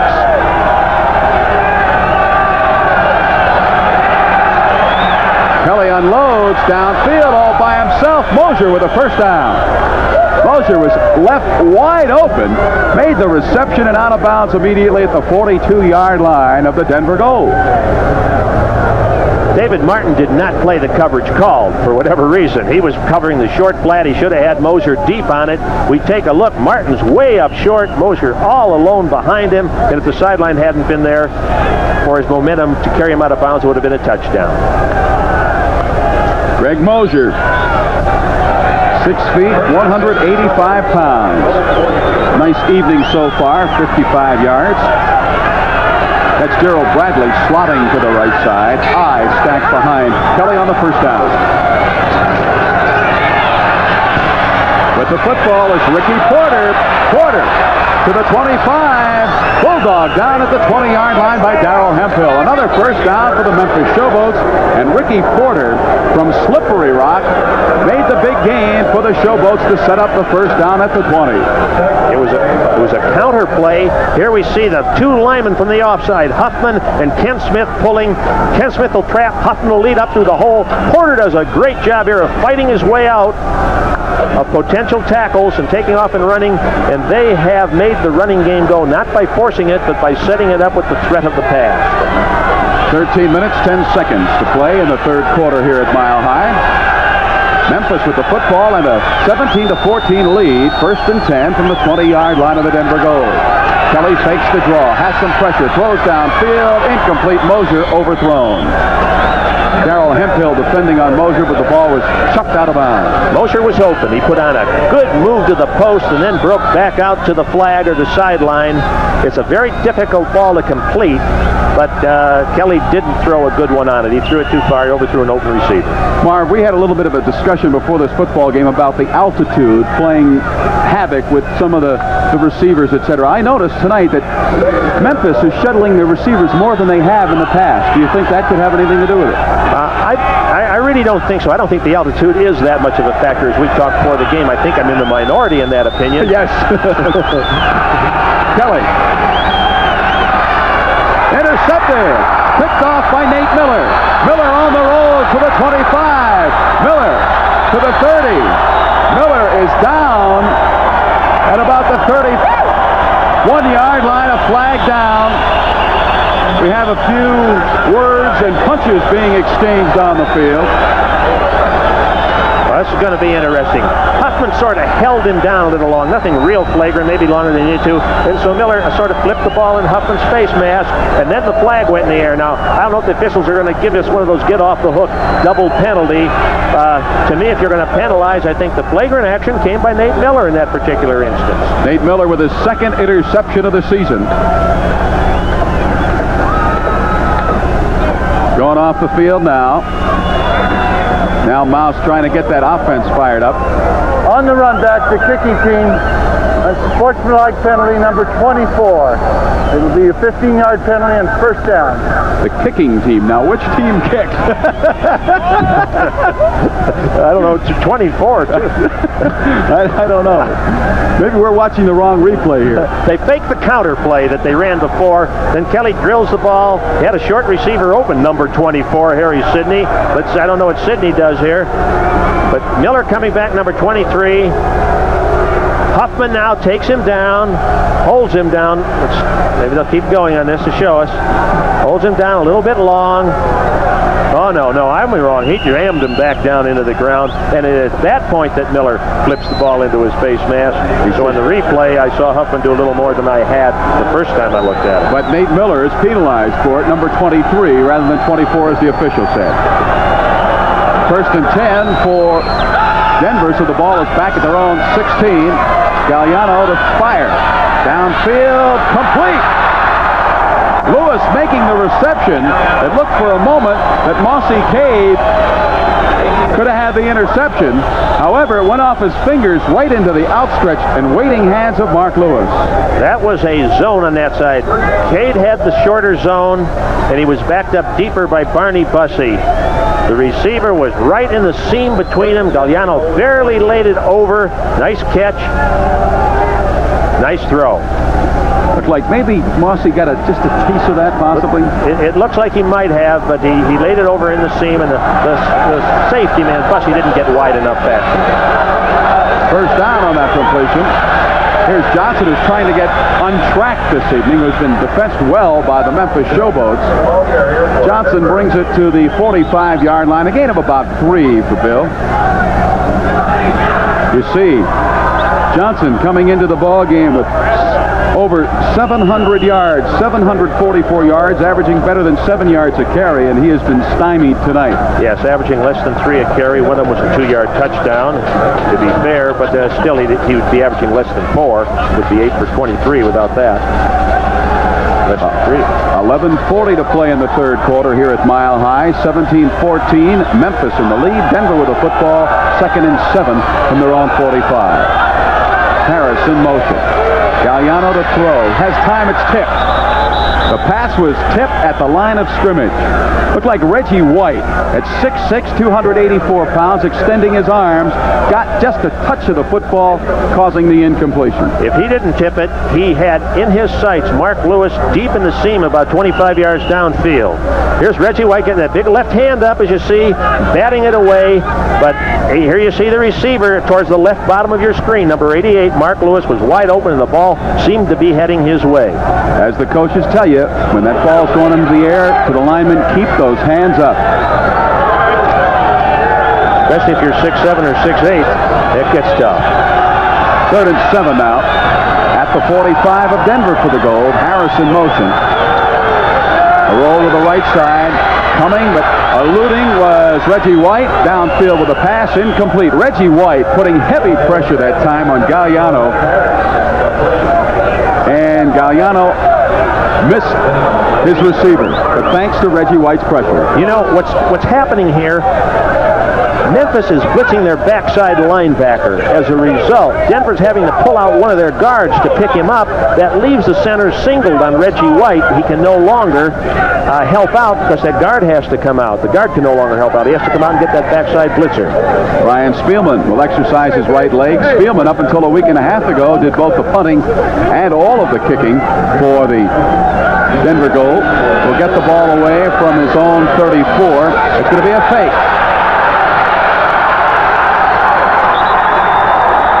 Should be a first down for the Denver Gold. The Gold coming up with a fake. Darrell Hemphill was tackled by Mudcat Grant, but the fake is pulled off by the Denver Gold. That's the second fake this year that Hemphill's been successful on. The last time he threw a pass to level. Here's a snap going to the fullback, number 25. He was looking to pass. Apparently the receiver was covered.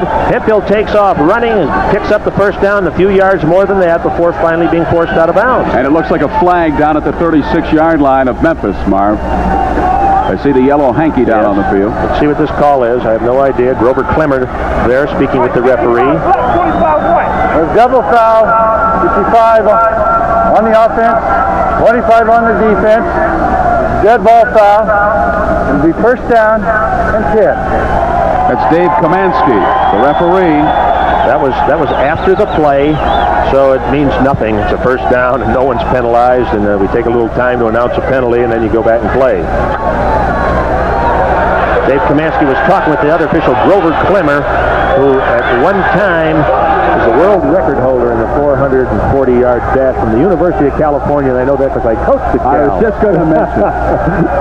You had the Golden Bears under your touch for a while. Yes, several years ago. And you had a fellow who performed very capably here at Mile High Stadium with the Broncos in your scheme of things out there, a quarterback by the name of Craig Morton. Yes, Craig was our quarterback, and I probably never spent more time recruiting any one player in my life than I did Craig, but it paid off. He played great there and throughout his career. You tell me Craig Morton was your long snapper at Cal? He was the only fellow on our team who could snap for punt, so we lined him up there and covered our eyes on punt. First and 10 for Denver from the 47-yard line of Memphis. The Gold trailing by 3. White in motion to the bottom of your screen. Now he reverses his field. Johnson the long setback. Galliano the drop. Over the middle with a pass. Almost picked off. Will Coakley backing up, losing his footing as he went up to make the interception, and it goes as the incompletion. For the past several weeks, Coakley hasn't started. Here, Galliano, I think, is forcing this ball. Drives it deep. Coakley on a very deep drop gets his hands up. They said they were starting him tonight because he was more experienced, could read pass patterns better, and he was quicker on pass defense. And he's certainly showing it tonight. Now, Pepper Rogers playing the chess game before the ball game tonight, telling us the moves he would make to negate the run and shoot. So far, he's winning. It's not checkmate yet, but he's got the advantage. Again, that's White. Galliano, as Johnson tries to block. And now Galliano is hit and dropped. Calvin Clark coming in to knock quarterback Bobby Galliano to the turf.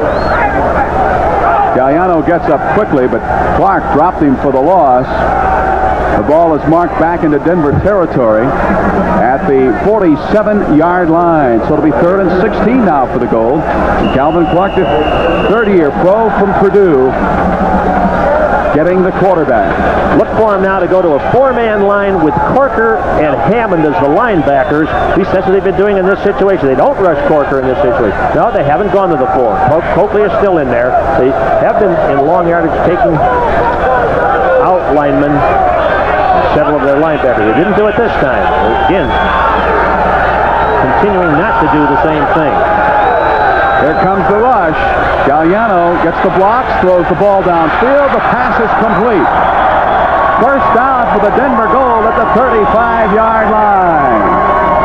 Steve Hammond and Barney Bussey there, but the reception made by Mark Lewis. The big first down for the Denver Gold. Galliano getting good protection. He's being blitzed on the backside by number 91, Carlton Rose. Mike Nee, 74, steps out, picks him off, giving Galliano time to make that completion. And I'm impressed by how those receivers pull the ball into their belly. It's all zone. You see the receiver hook up right in there. Galliano drills it. Enough for the first down. Mark Lewis, was it? Yes, he was. Mark Lewis. Johnson with the ball. Again, he is stopped. Fumbles the football, rolling loose. It's recovered, however, by White for the Denver Gold.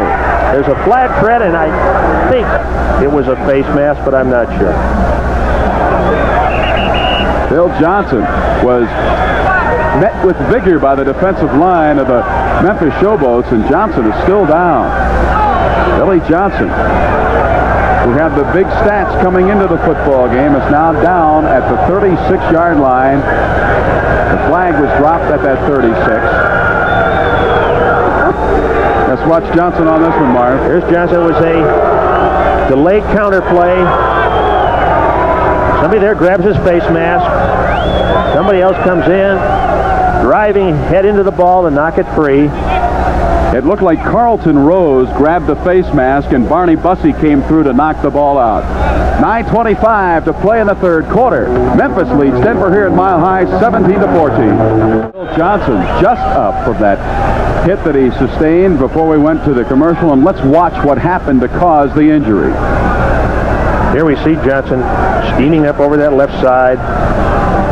Several players meet him all at one time. Number 91 coming in from the left of your screen, Carlton Rose, gets it. Now let's keep an eye on his legs. We're still not sure what the injury is, but that left knee is caught up in a welter of players when another defender comes in, striking a very hard blow. Barney Bussey, ball comes loose.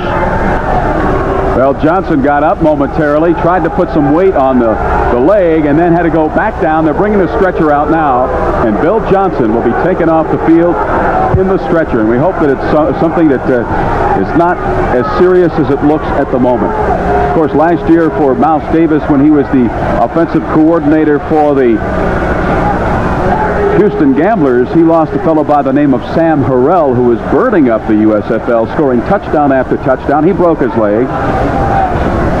And, of course, Johnson's loss here to Mouse and his Denver Gold would really be difficult because, as you see, second only to Herschel Walker in yardage gained by runners in the United States Football League.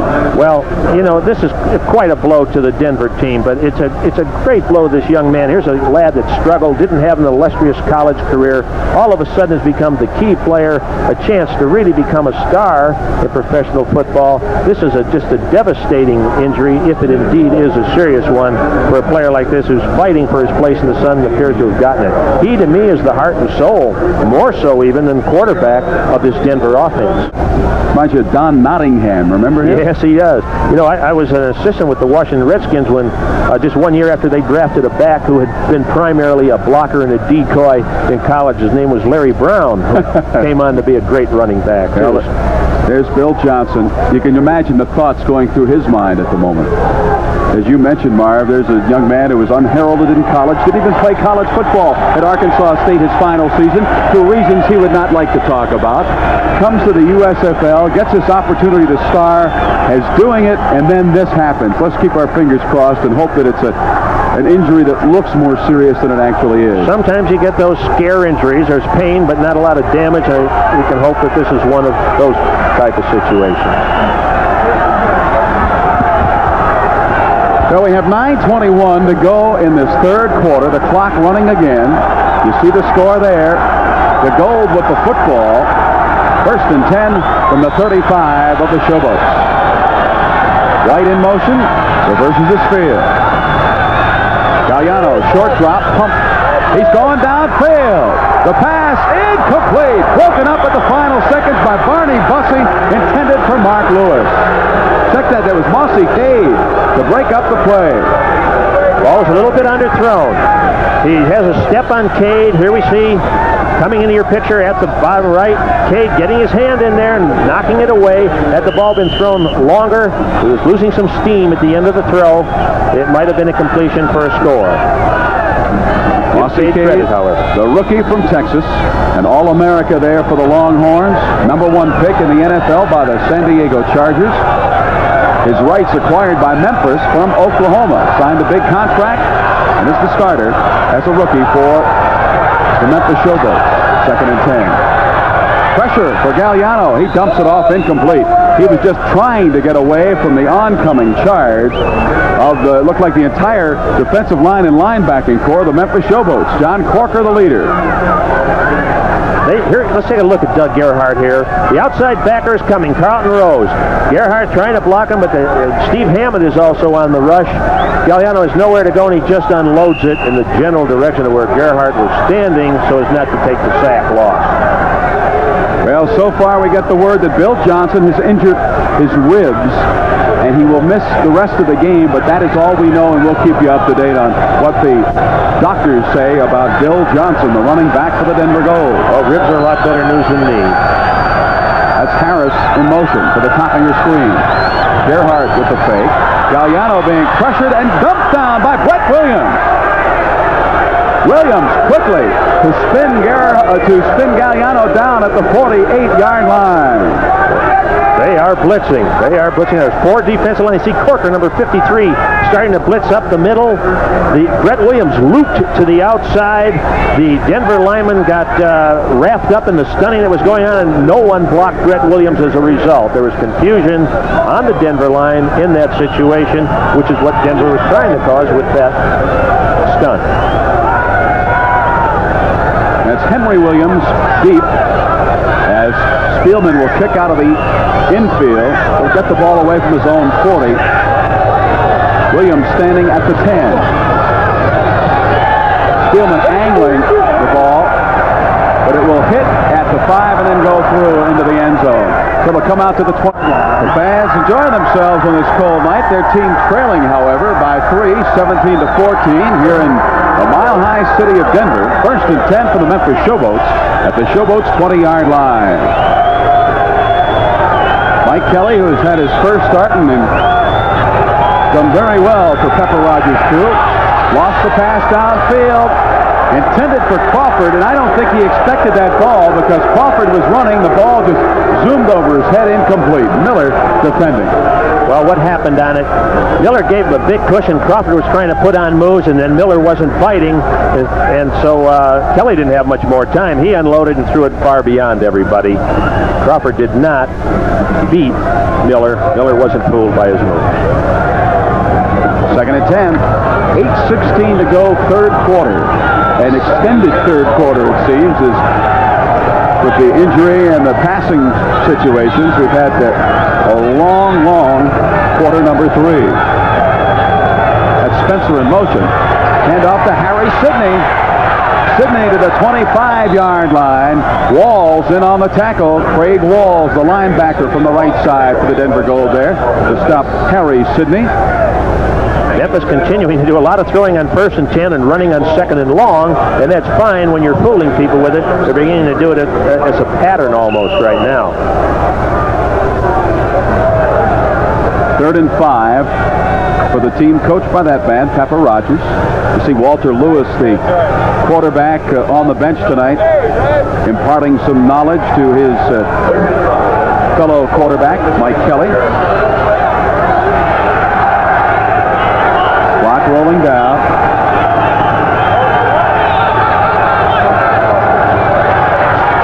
Kelly to go to the air if he has a receiver. He throws the ball, hit immediately on the reception. Gary Shirk shy of the first down. Hemphill just nailed Shirk, preventing the first down. That was a fine play by Hemphill. They delayed Shirk off the line, tried to get Hemphill to drop deep, but Hemphill was in man-to-man coverage on it, converged, but he shook himself up a little bit on the play.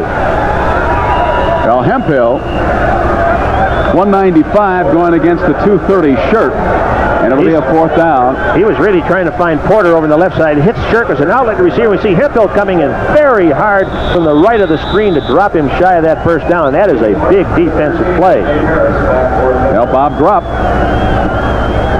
will be in to kick on the 4th and short yardage from the Memphis 30. David Martin and Nate Harris deep. Martin is 13, Harris number 42. Drupp, who has seen his way around the pro football wars in the NFL and the USFL. There he is, David Martin, the number 1 punt returner since the inception of the United States Football League. That would be something to lead a league 3 years in a row in punt returns, particularly for a young man who's been a starting defensive back. And we're having a lot of time taken between plays here. Was a timeout called, Marv? I don't know whether it was. I don't believe so. I did not see a timeout call. The scoreboard shows all 3 timeouts remain for both teams. Now we're getting ready for action again. I guess it was the injury to Hemphill, but he was off the field. Well, now we have another whistle stopping the play. I think the scoreboard clock is confused, and the official trying to get everything rectified. Now we have 6:54 remaining, but that winding down at this point.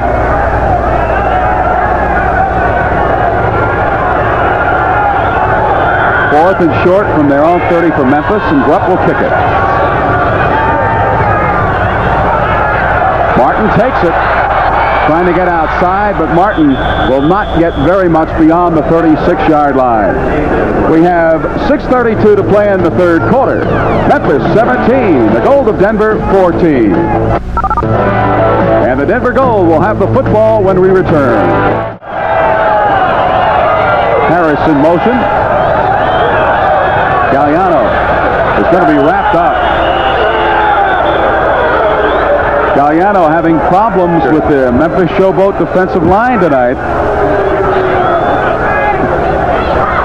Here we see Todd Gerhardt again having to pick up the blitz coming from the outside by John Corker, but there's pressure inside as well, and Memphis has really been pouring it on. Gerhardt's done a good enough job blocking that linebacker, but they're bringing a lot of other backside linebackers as well. Reggie White, the man to get Galliano that time. The Minister of Defense in Memphis. Under 6 minutes now to go in the third quarter. White in motion to the bottom of your screen. Second and long. Again, pressure. Galliano trying to curl his way out. He does. Galliano running far across the field and out of bounds at the 33, maybe the 34-yard line. John Corker there for the Memphis Showboats. And this is really, we've done a lot of Memphis Showboats football games this season, Marv, and this is really the best that the Showboats defense have played in my estimation. By far. They're hustling. And again, I think the injection of experience, Coakley, Bessalou, Banasak, has helped them. They have devised an excellent game plan, playing almost all zone defense, even when they're blitzing, because they're blitzing on keys and the other people are playing zone. Third and long from the 33 of Denver for the goal. Deep drop by Galliano that time. Pass over the middle, complete for the first down. With the reception, Troy Johnson, the rookie from Southern, picks up the big first down for the Denver goal. Leonard Coleman beaten. Just as I said that, they were in man-to-man defense. Leonard Coleman man-to-man on Troy Johnson. Get man-to-man, you open up a lot of areas. Gets that step inside, and when Galliano gets the time, or any other quarterback gets the time, he becomes dangerous. Troy Johnson, 6'1", 175 pounds. He's got some great speed, does Johnson. He was a track standout at Southern. They timed him in 4.3 here in the Denver camp. In motion to the top of your screen is Automan Harris. Galliano going to keep it himself. Galliano into Memphis territory and out of bounds at the 48-yard line of the Memphis Showboats. Gerhardt did not try to block the outside linebacker on that play. He just flared to the outside. The outside linebacker went out with him, Carlton Rose, and so Galliano just turned up and ran. Here we see now he's not blocking Rose, but Rose is with him. Rose runs out with him. Galliano ducks up inside. There's no pressure on the passer and no pressure on Galliano until someone can come from the inside to finally tackle him. 4:39 to go in this third quarter.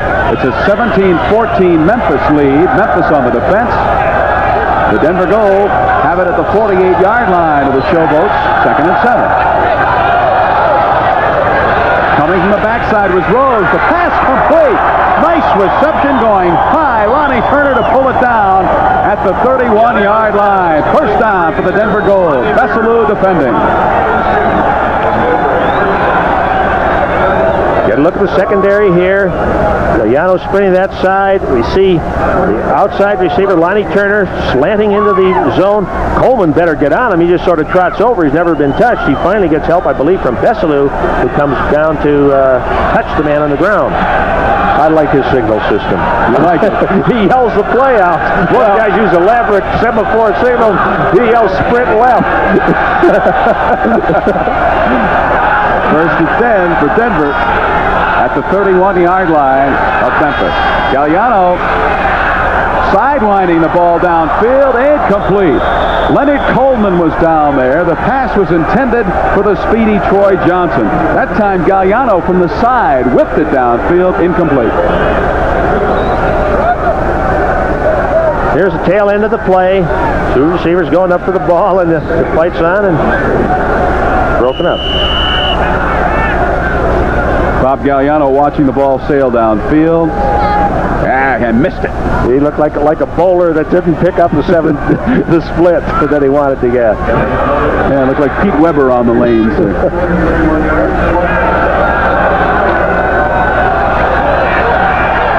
Still in the third quarter. 3:44 to go in this quarter here at Mile High Stadium. That's White in motion to the bottom of your screen. Galliano trying to escape the pressure. Can he do it? No! The sack man, John Corker there, also coming down. Steve Hammond to make a big sack on Galliano all the way back in Denver territory at the 47-yard line. Here we get another look at it again. Carlton Rose, 91 from the outside, driving hard. Garrett has to block him, so Galliano gets outside, but Steve Hammond, the inside linebacker, looped around to make the stop, as did John Corker coming from the backside. They got to be man-to-man when they're doing that. There's 3 linebackers that appeared in the picture. You see that? 4 sacks tonight for the Showboats. And, of course, the John Corker looks like the John Corker of old, the way he's playing tonight. Memphis last week in losing got no sacks, no interceptions, no fumble. Here it is, 3rd, and to Cheyenne, Wyoming for the first down. Galliano rifling downfield. The pass is incomplete. A battle down there, and the veteran Don Besselou won the battle as he was fighting with Leonard Harris for the football. Let's watch Besselou and Harris go at it. Again, it's just receiver and defender fighting for it together, but if you're that close together and the ball's been delivered under a lot of pressure, it usually won't be completed. You figure right now Pepper Rogers is thanking his lucky stars that Don Besselou was available from Jacksonville. Besselou has done a lot tonight. He's helped that steer that secondary, particularly considering he probably didn't have a chance to practice more than once with the team. They have very simple coverages, however, tonight. Spielman again to punt out of the skin of the infield. Back deep is Williams at the 10. This time a spiral rocketed downfield. The ball will take a Memphis bounce at about the 14-yard line, and it'll be dead at the 14. Covering Ernie Carswell for the Denver Gold. So the Memphis Showboats will have the football. They have the lead by 3, 17-14. We have about 2:51 to play in this third quarter. John Corker being embraced down there, as Corker being a key man in the defense for the Memphis Showboats. That was John Danasak coming over to give the hug to the sack man. They have an excellent scheme, an excellent plan tonight defensively, but the plan isn't going to win anything. A plan never wins it unless your players go out and play it vigorously with lots of enthusiasm, and the Memphis Showboat players are doing that on defense. 1st and 10 for the Boats from their own 14-yard line. Straight up with a football goes Harry Sidney. Sidney over to the 18-yard line of the Boats. No, we haven't seen much of Tim Spencer tonight. He started the ball game, played a little bit, but we've seen very little of him since. Ricky Porter, Anthony Parker, and Harry Sidney doing the ball carrying. And this playing of Mike Kelly is forcing them to have running backs emerge. Walter Lewis isn't going to be their runner anymore. Yep, the number 1 runner until tonight, the first-string quarterback. Benched in favor of Mike Kelly, who's done a good job for the Showboats. On the draw, shy of the first down by 5 yards. Carrying the football that time for the Memphis Showboats, Ricky Porter. There's Tim Spencer in the backfield. So it'll be 3rd down and 4 now for Memphis. You hear the fans trying to get that ball. And now let's go Gold.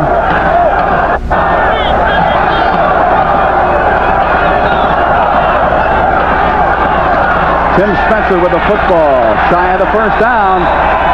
Grabbed around the ankles by Mike McKibben, and McKibben would not let go, and Spencer's upset that he couldn't get over the 30-yard line. That's where he had to go for the first down. So Tim Spencer leaves the field. The kicking team, punting team coming on for the Memphis Showboats. Under a minute to go in the third quarter. Bob Grupp will boot it away. Again, we'll have number 13, David Martin, and number 42, Nate Harris, and John Nevins, the fine middle linebacker for the Denver Gold, flat on his back at the 24-yard line.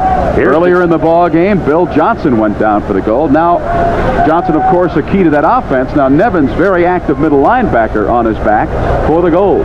He's the key. I was about to say, Fred, there's the key to their defense, I think. Their top defensive player, even though they have those great pass rushers. Looks like they have his right leg, and Nevins having a problem with his right calf muscle, possibly. Possibly. He doesn't look serious. It looks like they're talking it over. He's ready to get up now, I think. And it could be a cramp, even. He certainly, yes, he's all right. He had a cramp or something very minor. Maybe it was that bullet in his calf that was bothering him. Oh, gee. On a cold night, it's got to get... 11-5. You see, Grubb has not exactly been drawing rain with his punts tonight, and Martin, who has normally averaged better than 13 yards of return, with minus yardage tonight. Well, a fellow like Martin says, kick that ball longer, because he keep that coverage away from me. Rupp gets it. A line drive. It will turn over. Fair catch called for and made by Nate Harris at the 34-yard line. So the Gold will have it 1st and 10 from their own. We'll call it 34.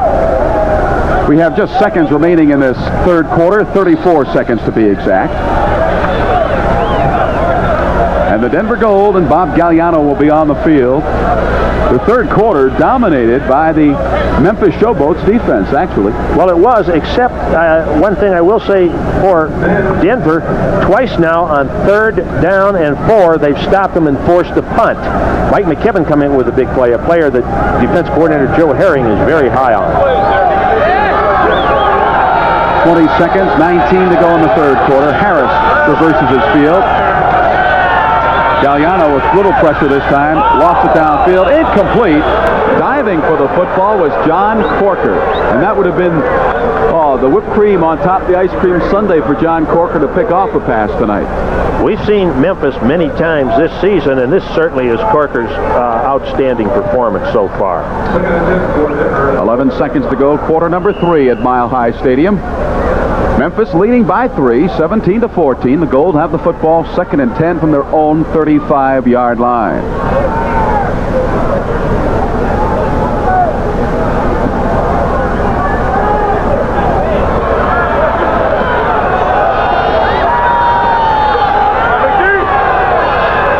On the 2nd down, Galliano with that run and shoot offense.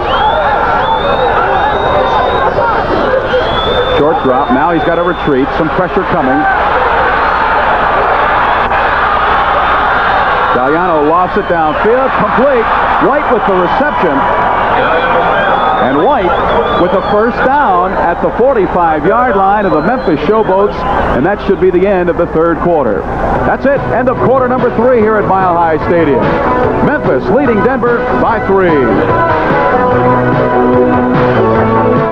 Marv, the stats tell you that both the Gold and the Memphis Showboats will score a ton in the third quarter. We had goose eggs on the board for both. They both outscored their opponents tremendously during the season. Third quarter stats there, Denver controlling the ball, and the yard is almost identical. 1st and 10 for the Gold from the 45 of the Showboats as the final quarter is underway.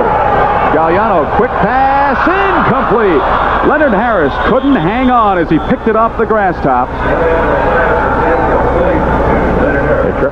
Trying to hit that flat real quick with all that pressure coming from the inside back, from the outside backer, and then the inside backer looping outside to contain Galliano. Leaves the flat open, as you can see, but Leonard couldn't quite hang on to that ball.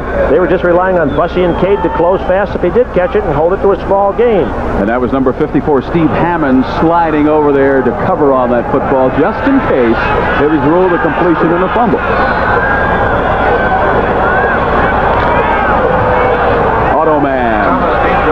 Leonard Harris, who had 3 touchdown receptions against the Express in that 51-0 rout last week. Galliano fires. Lewis with the reception. Lewis gets away. Finally tackled at the 30-yard line. You know, Mouse says we're going to take what they give us if we can figure it out. He's confident he can figure it out. With that quick, they're starting to throw everything quick. Pitches to the wide receivers, quick slant into the flat, because all that pressure's coming, and they know now they have to be one-on-one.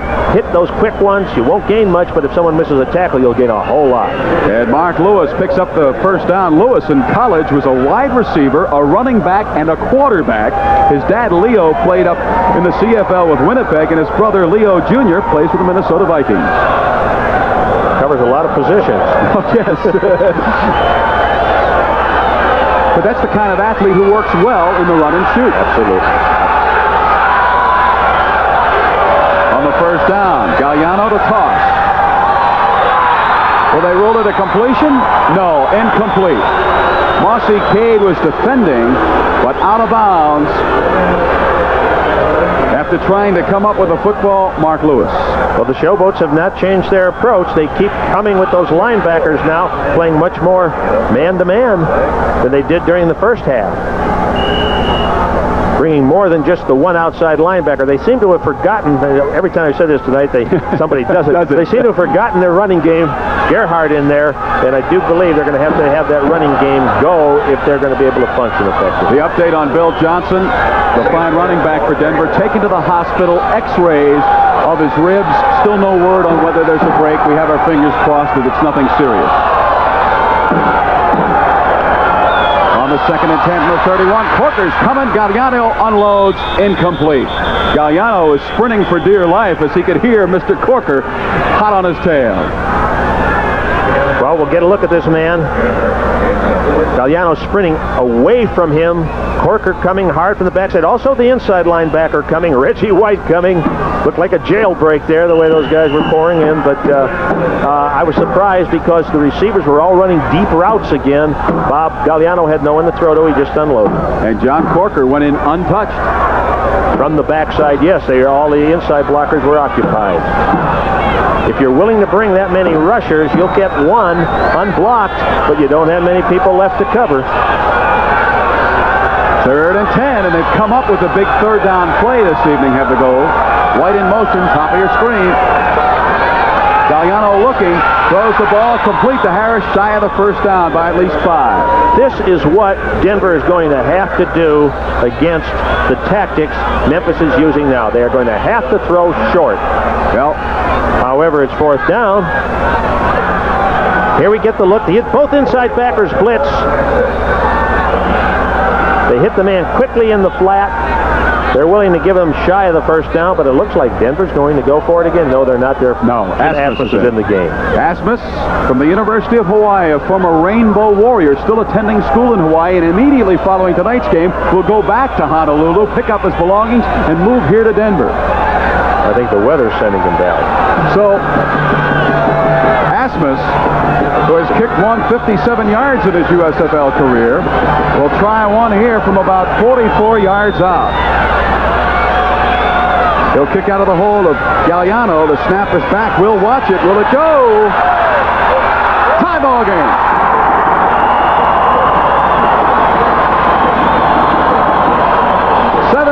$17 deadlock. 13:41 to play in the 4th quarter here. Perfect snap. Galliano gets it down well, spins the laces away, and that ball was dying. Asmus is trying to nurse it. Get in there, get in there. There it is. He got it. We're in the 4th quarter just underway. Tie football game. 17 all here in Denver. Henry Williams. Ryan Spielman, Back number 26, Ricky Porter. who does the kicking off and punting, but not the field goal kicking for the goal, boots the football. A high one. Williams on the gallop, takes it on the run at the 11, cuts back to the 20. Williams to the 25, and now he is down at the 27-yard line. Terry Irvin hitting Henry Williams for the Denver goal. So 1st and 10 for Mike Kelly and the Memphis Showboats, and we have a deadlock football game, 17 all, 13:31 to play in the contest here at Mile High Stadium. Well, Kelly's cooled off quite a bit here in the 3rd quarter, but it's a whole game that counts, and what he does in the 4th quarter is going to help very much determining the outcome of this game. See a very sparse crowd on hand tonight. Cold weather, snow, and probably the fact that the Nuggets play tonight, keeping a lot of people away. Kelly fires the ball incomplete, intended for Mosier, underthrown. Darrell Hemphill and David Martin defending against Mosier. Looked hurried that time. He looked hurried. The corner dropped off to cover. Gary Shirk was breaking to the flat. Really was, I thought, the open receiver on it. He made his decision. If he completed it, it would have been the right thing. If you don't complete it, it's not the right thing.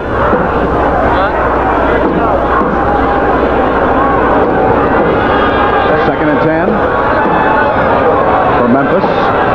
The ball resting at the Showboat 27.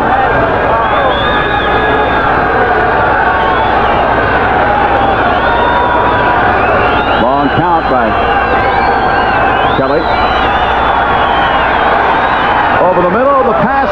The reception made by Greg Mosier for the first down, exactly at midfield. David Martin falling on top of Mosier there. Mosier gets up with a bang, and I think Kelly is also limping as he got up.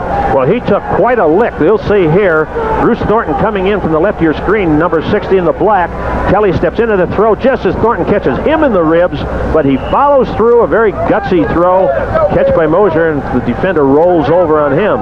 Kelly's hurting, but he's hopping back into the huddle and ready to go. Well, we'll see if Walter Lewis will be warming up here momentarily, because, as you said, Kelly was hopping around there. Greg Mosier being worked on along the sideline. Came up and holding his elbow when he made the reception at the 49. A handoff. Scrambling forward with a football, Ricky Porter. Mike McKibben the tackle. Porter gained about 6 to the 45 of Denver.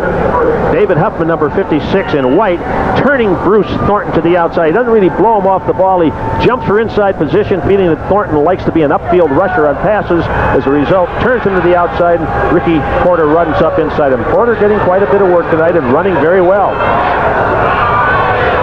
There's Lewis, you saw, bouncing around trying to keep warm and stay ready just in case. Nowhere with a football, Anthony Parker. Maybe Parker picked up a yard. Pat Ogren, the right defensive tackle, the 5-year pro from Wyoming, hitting Anthony Parker. While at Wyoming. Holding. Offense, number 73. Second down still. It was Russ Bollinger holding for the Memphis Showboats. Bollinger, an 8-year pro from Cal State Long Beach, recently signed by the Memphis Showboats. Recently signed by them. He's played several years with the Los Angeles Rams and has played out their options. He's in there now relieving Luis Sharp, who probably isn't yet in full-blown playing condition, I should say, and so they rest him some. 2nd and 14 from the 45, their own for Memphis. Tie football game, 17 all.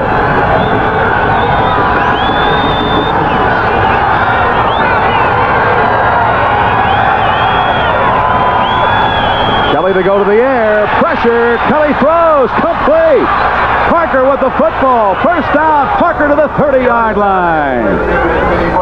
Anthony Parker caught the pass right over the middle and scooted down to the 30 for the first down. Kelly's staying in there very well against some heat. He stays in the pocket, steps up, hits Parker. He's being covered one-on-one by Craig Walls, 55. You saw at the left of your screen. Walls sort of stumbled and fell. And it was man-to-man coverage. Not a lot of help in the immediate vicinity, so Parker was able to bite off a big chunk of yards.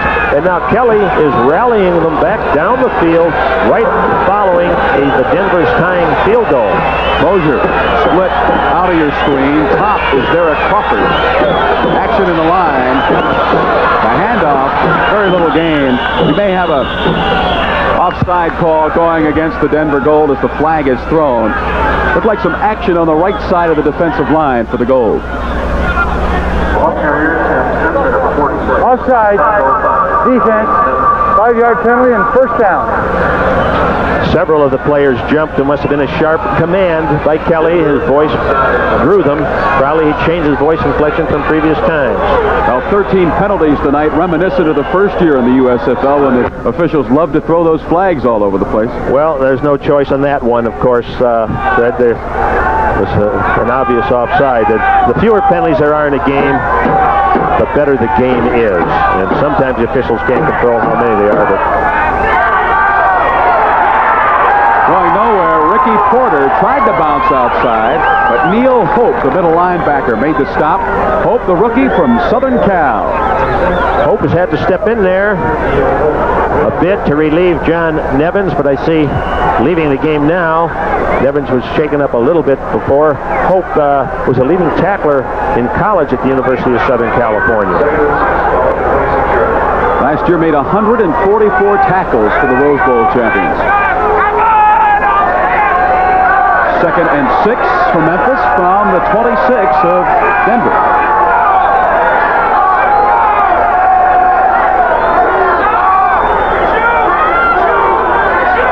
Kelly with pressure is hit as he throws the ball incomplete. It was thrown up for grabs. Steve Trimble almost getting it, but the pressure was great from that Denver Gold defensive line, and he was hit. Kelly was as he threw the football. Let's see who did the hitting. It's a safety blitz. Number 25, Darrell Hemphill, the strong safety, comes from the outside. You can't block a safety blitz. Boy, he sticks his helmet right into his ribs again. And when you get a safety blitz, the quarterback has to read it, the wide receivers have to read it, and they have to break their routes off short. The routes were not broken off short there. You don't have that much time to throw deep. 9:15 to play in regulation. Tie ball game, 17 all.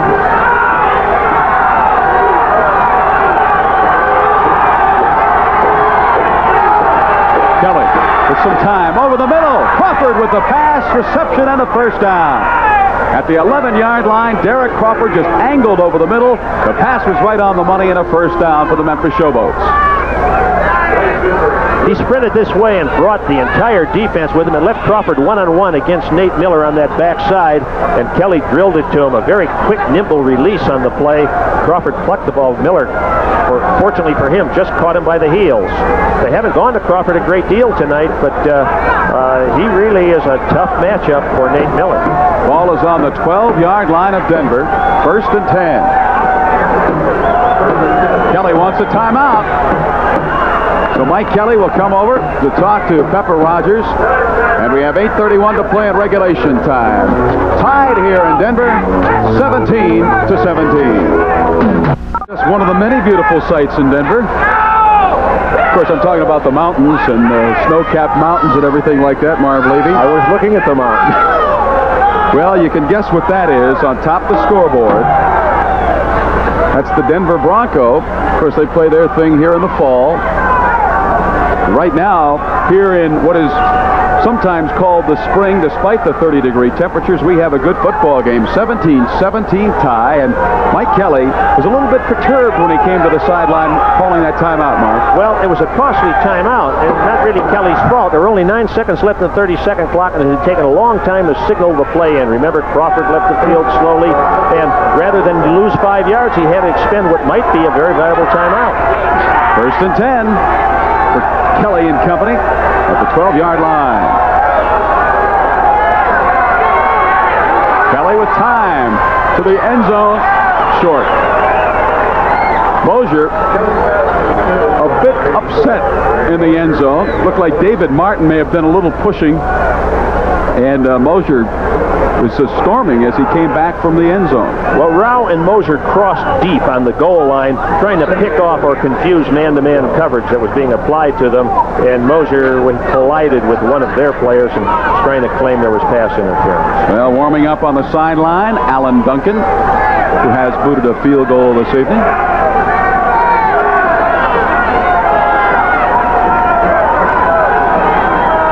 Second and 10 for Kelly.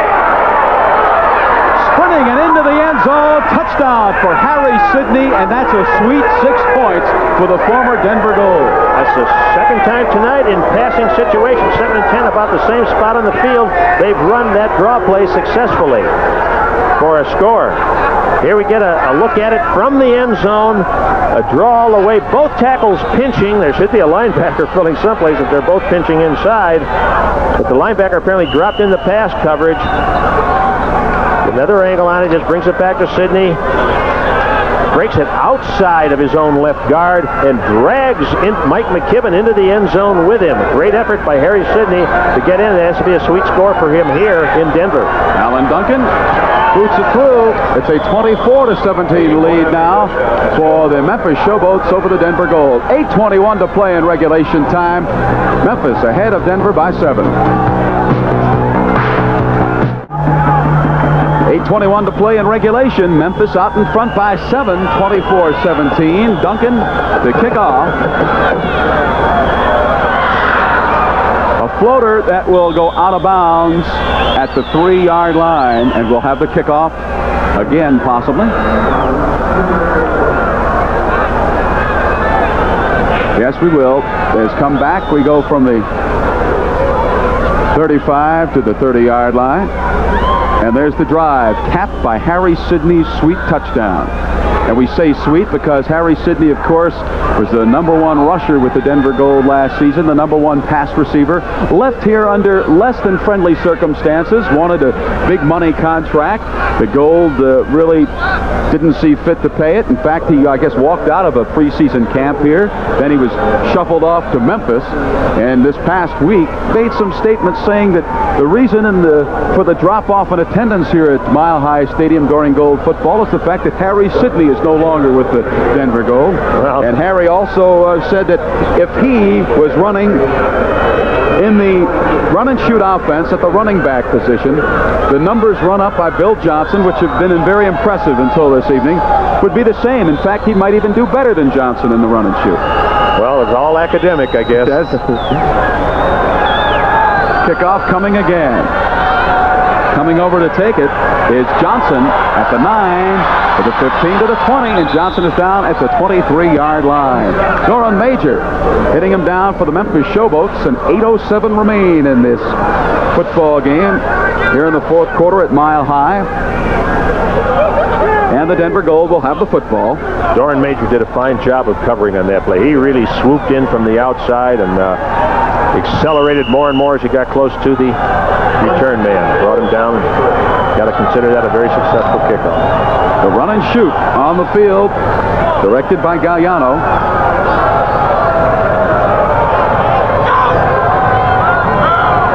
Harris reverses his field. Galliano pumps, eludes John Corker, but he will not be stopped now as he is snowed under. Coming there initially, we had John Banaszak, the 9-year pro from Eastern Michigan, but Corker really came in hard on the rush. Both outside linebackers coming. You see Gerhardt, 37, going to the left of your screen. Handled Corker on this play. Corker comes over the top. So does Carlton Rose, 91, from the other side, but it's too late. Galliano no longer can look for receivers. To Corker's credit, he's back up trying to get into the play again. He's getting revved up as he has success, which is a normal reaction in almost any endeavor. Loss of 5. The ball resting now at the 18 of Denver. They have it 2nd and 15. Harris coming to the bottom of the screen in motion. Galliano rolling that way. Is going to be hit and dropped again. Hot on it, pursuit, Carlton Rose. The outside linebacker, Rose, just had broad way to the quarterback, took advantage of the open lane, and just tackled Galliano for another loss. They brought only the backside backer that time. By backside, I mean the man away from the direction Bob Galliano was sprinting to. Carlton Rose, all over him, coming very hard and fast on the backside. They had a fake with their inside backers on the play to tie up the guards so they couldn't bring a guard out to pick him up. 3rd and long yardage again for the Denver Gold, but this evening they have taken advantage of lapses in the defense of Memphis on 3rd and long yardage situations. That's White, the man in motion, coming back to the bottom of your screen after the turn. Corker coming. Corker will not get the quarterback. However, he's going to be chased around, and he's a safety. Galliano is hit by Reggie White in the end zone, and the safety. Mouse Davis, a bit unhappy with that turn of events. Galliano slow in getting up, I think just because of the disappointment and not because of any physical hurt. Well, okay, here we see John Corker, 53, blitzing backside. John Yarno, 66, comes out, picks him up. But there are a lot of other folks coming. I believe that is Reggie White. Yes, it 92, is. who grabs him first. You see Corker in the backfield. Steve Hammond, who was on the blitz also. And it's a 26-17 Memphis lead. 8 sacks tonight recorded by the Memphis Showboats. A team that hasn't been sacking you a great deal.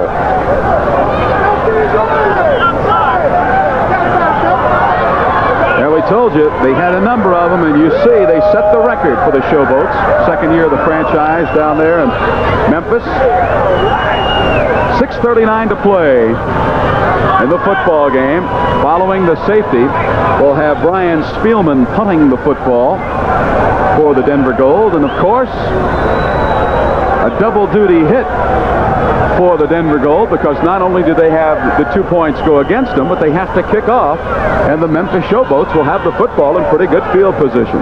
They're really trying to get things unraveled over there, Mouse and Bob Galliano, trying to figure out what's happening to them. Spielman to Williams at the 21. Williams over the 30. Williams loses his footing in the dirt, or else he could have really gone tackled at the 43-yard line by Neil Hope.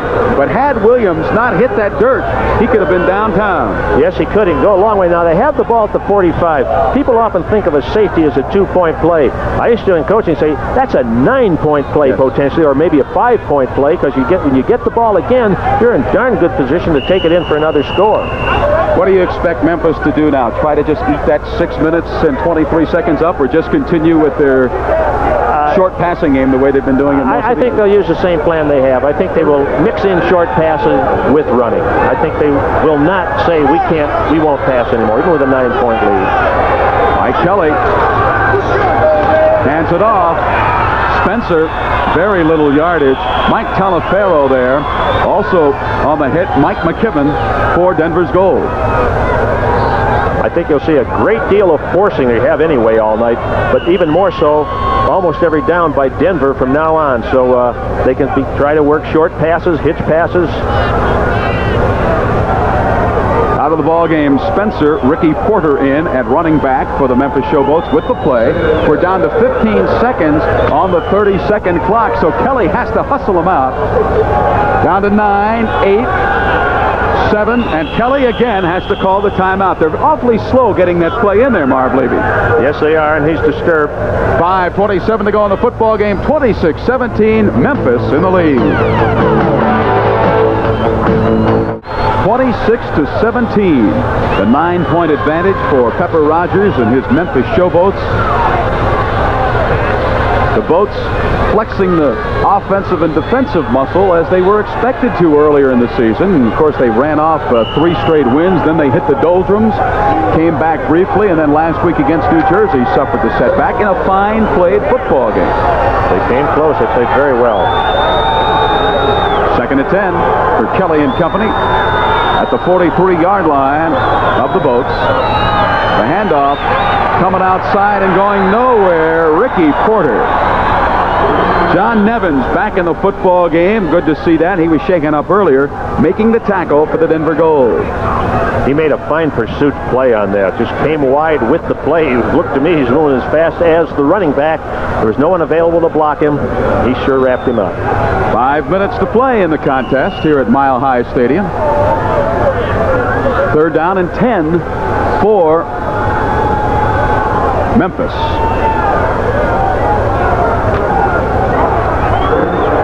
Showboats break the huddle. They have 15 seconds to get the play off.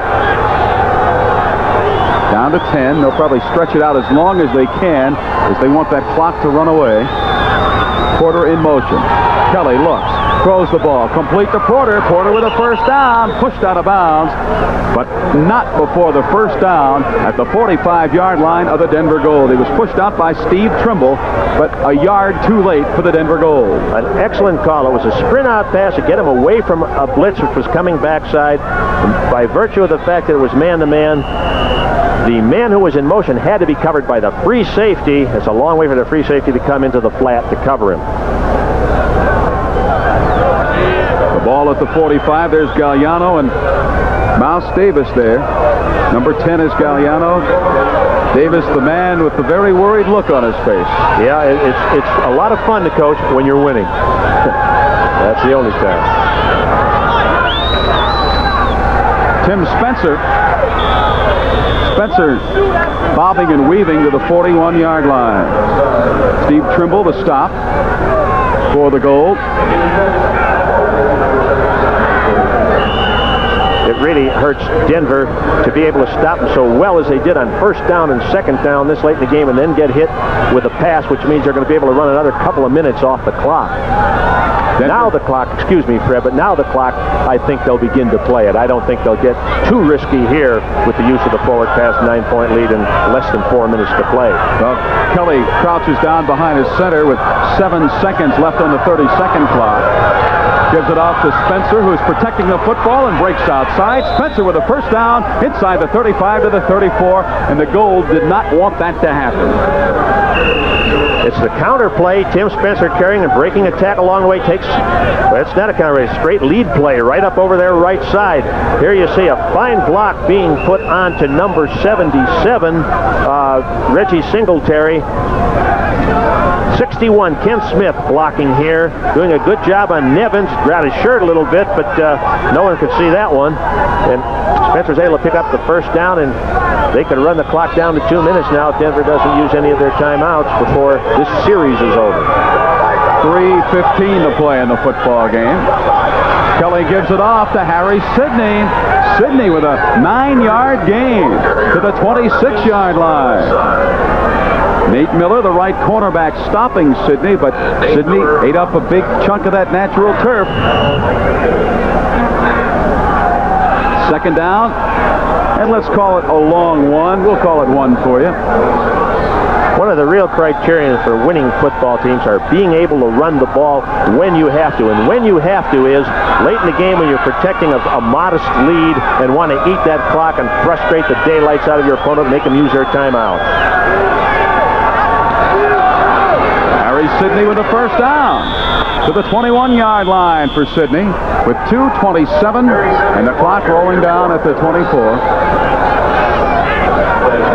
Here's Harry Sidney hitting right up over the left side. A big hole there behind Louis Sharp, turning his man out on that side. Some good blocking in there by Larry Rubens at center, and Tyrone McGriff, number 68, the left guard. Well, it paved the way. 2:17 to play in the football game. The Denver Gold take the timeout here.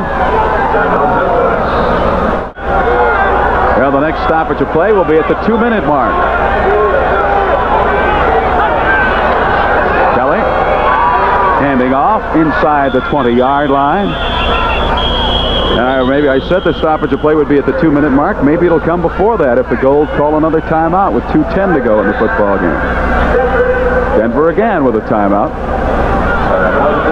And Ricky Porter, who carried that football, hands on hips, went to that school that everybody loves to cheer for. Even though 90% of the people don't know where Slippery Rock is, whenever they give that Slippery Rock score, everybody loves it.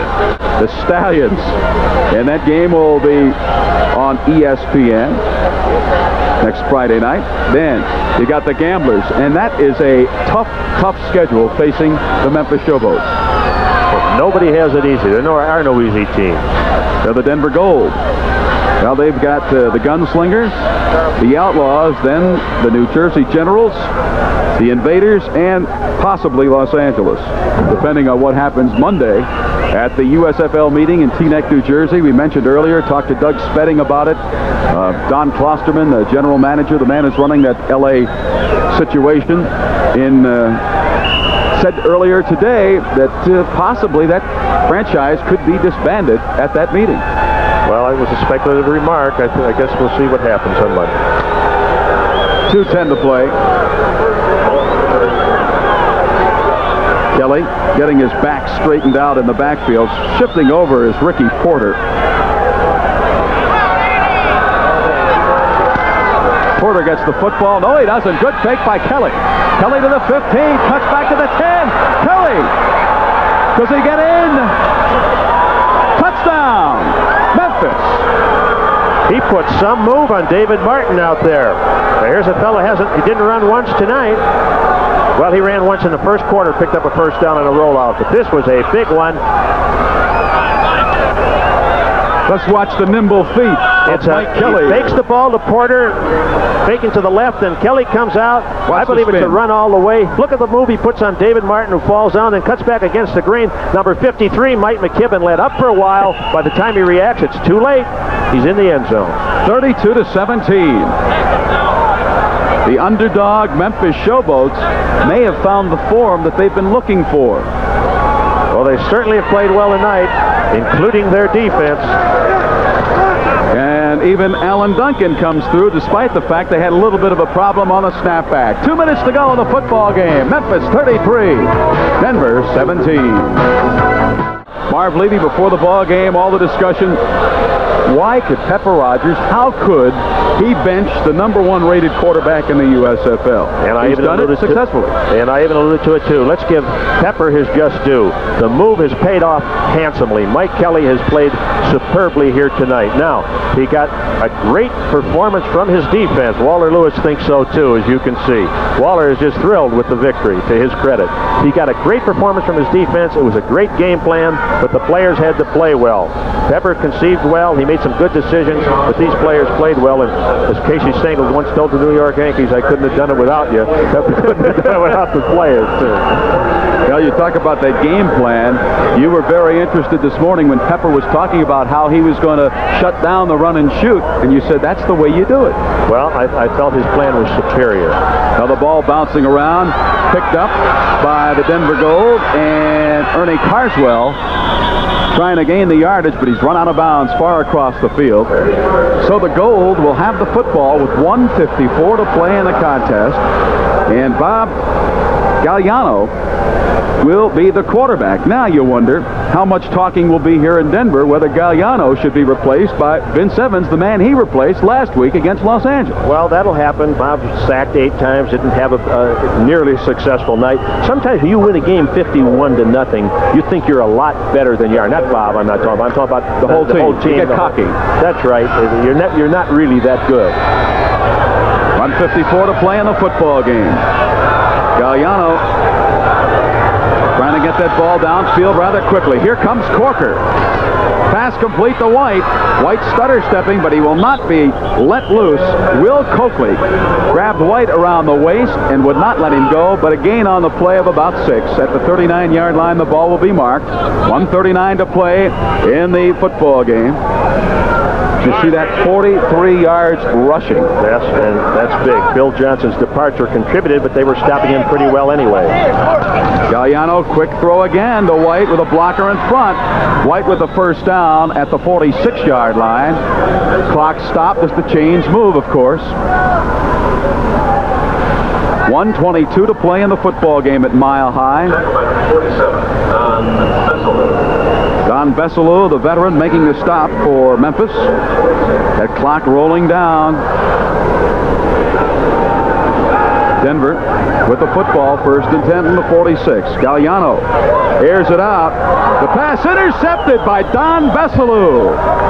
Besselou with his first interception as a member of the Memphis Showboats. And Besselou, that trade that was made Wednesday, pays dividends in less than 3 days. Well, Besselow's quite an addition. Experience at free safety. He led his club last year with 7 interceptions, had 4 earlier this year at Jacksonville. That's his 5th.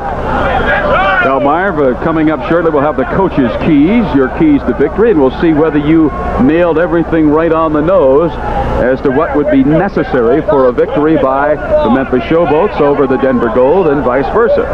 Mike Kelly on cloud 9 as he sprints into that huddle. He's got himself a victory under his belt. All they have to do really is that old kneel down play from here. Denver will call 1 timeout, and then they can kneel down twice more, and the game will be over. Now, Mouse Davis and the Denver Gold will fall for the first time this season here at Mile High Stadium. Their record will drop to 6-4. The handoff.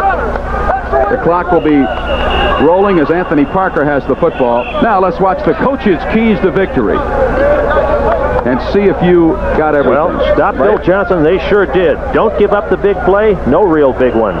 Protect the passer very well. They stopped. Did Denver stop the boats on first down? Not really. Did they pressure the quarterback? Not nearly well enough. Did they read the defenses early? And that's always the key. They did not solve the Memphis defenses at all. Approaching the line of scrimmage, the Gold, the Memphis Showboats with a half minute to play in the ball game. And Kelly will just kneel down, and that should be it. And the shaking of the hands, the congratulations. As the football game here at Mile High Stadium will come to an end, even though we have 13 seconds and winding down left on the clock. Both teams know the fate. The final score will be Memphis 33, Denver 17, as I mentioned. Pepper Rogers getting what he wanted out of his team. Memphis wins this football game in an upset, 33-17 here in Denver.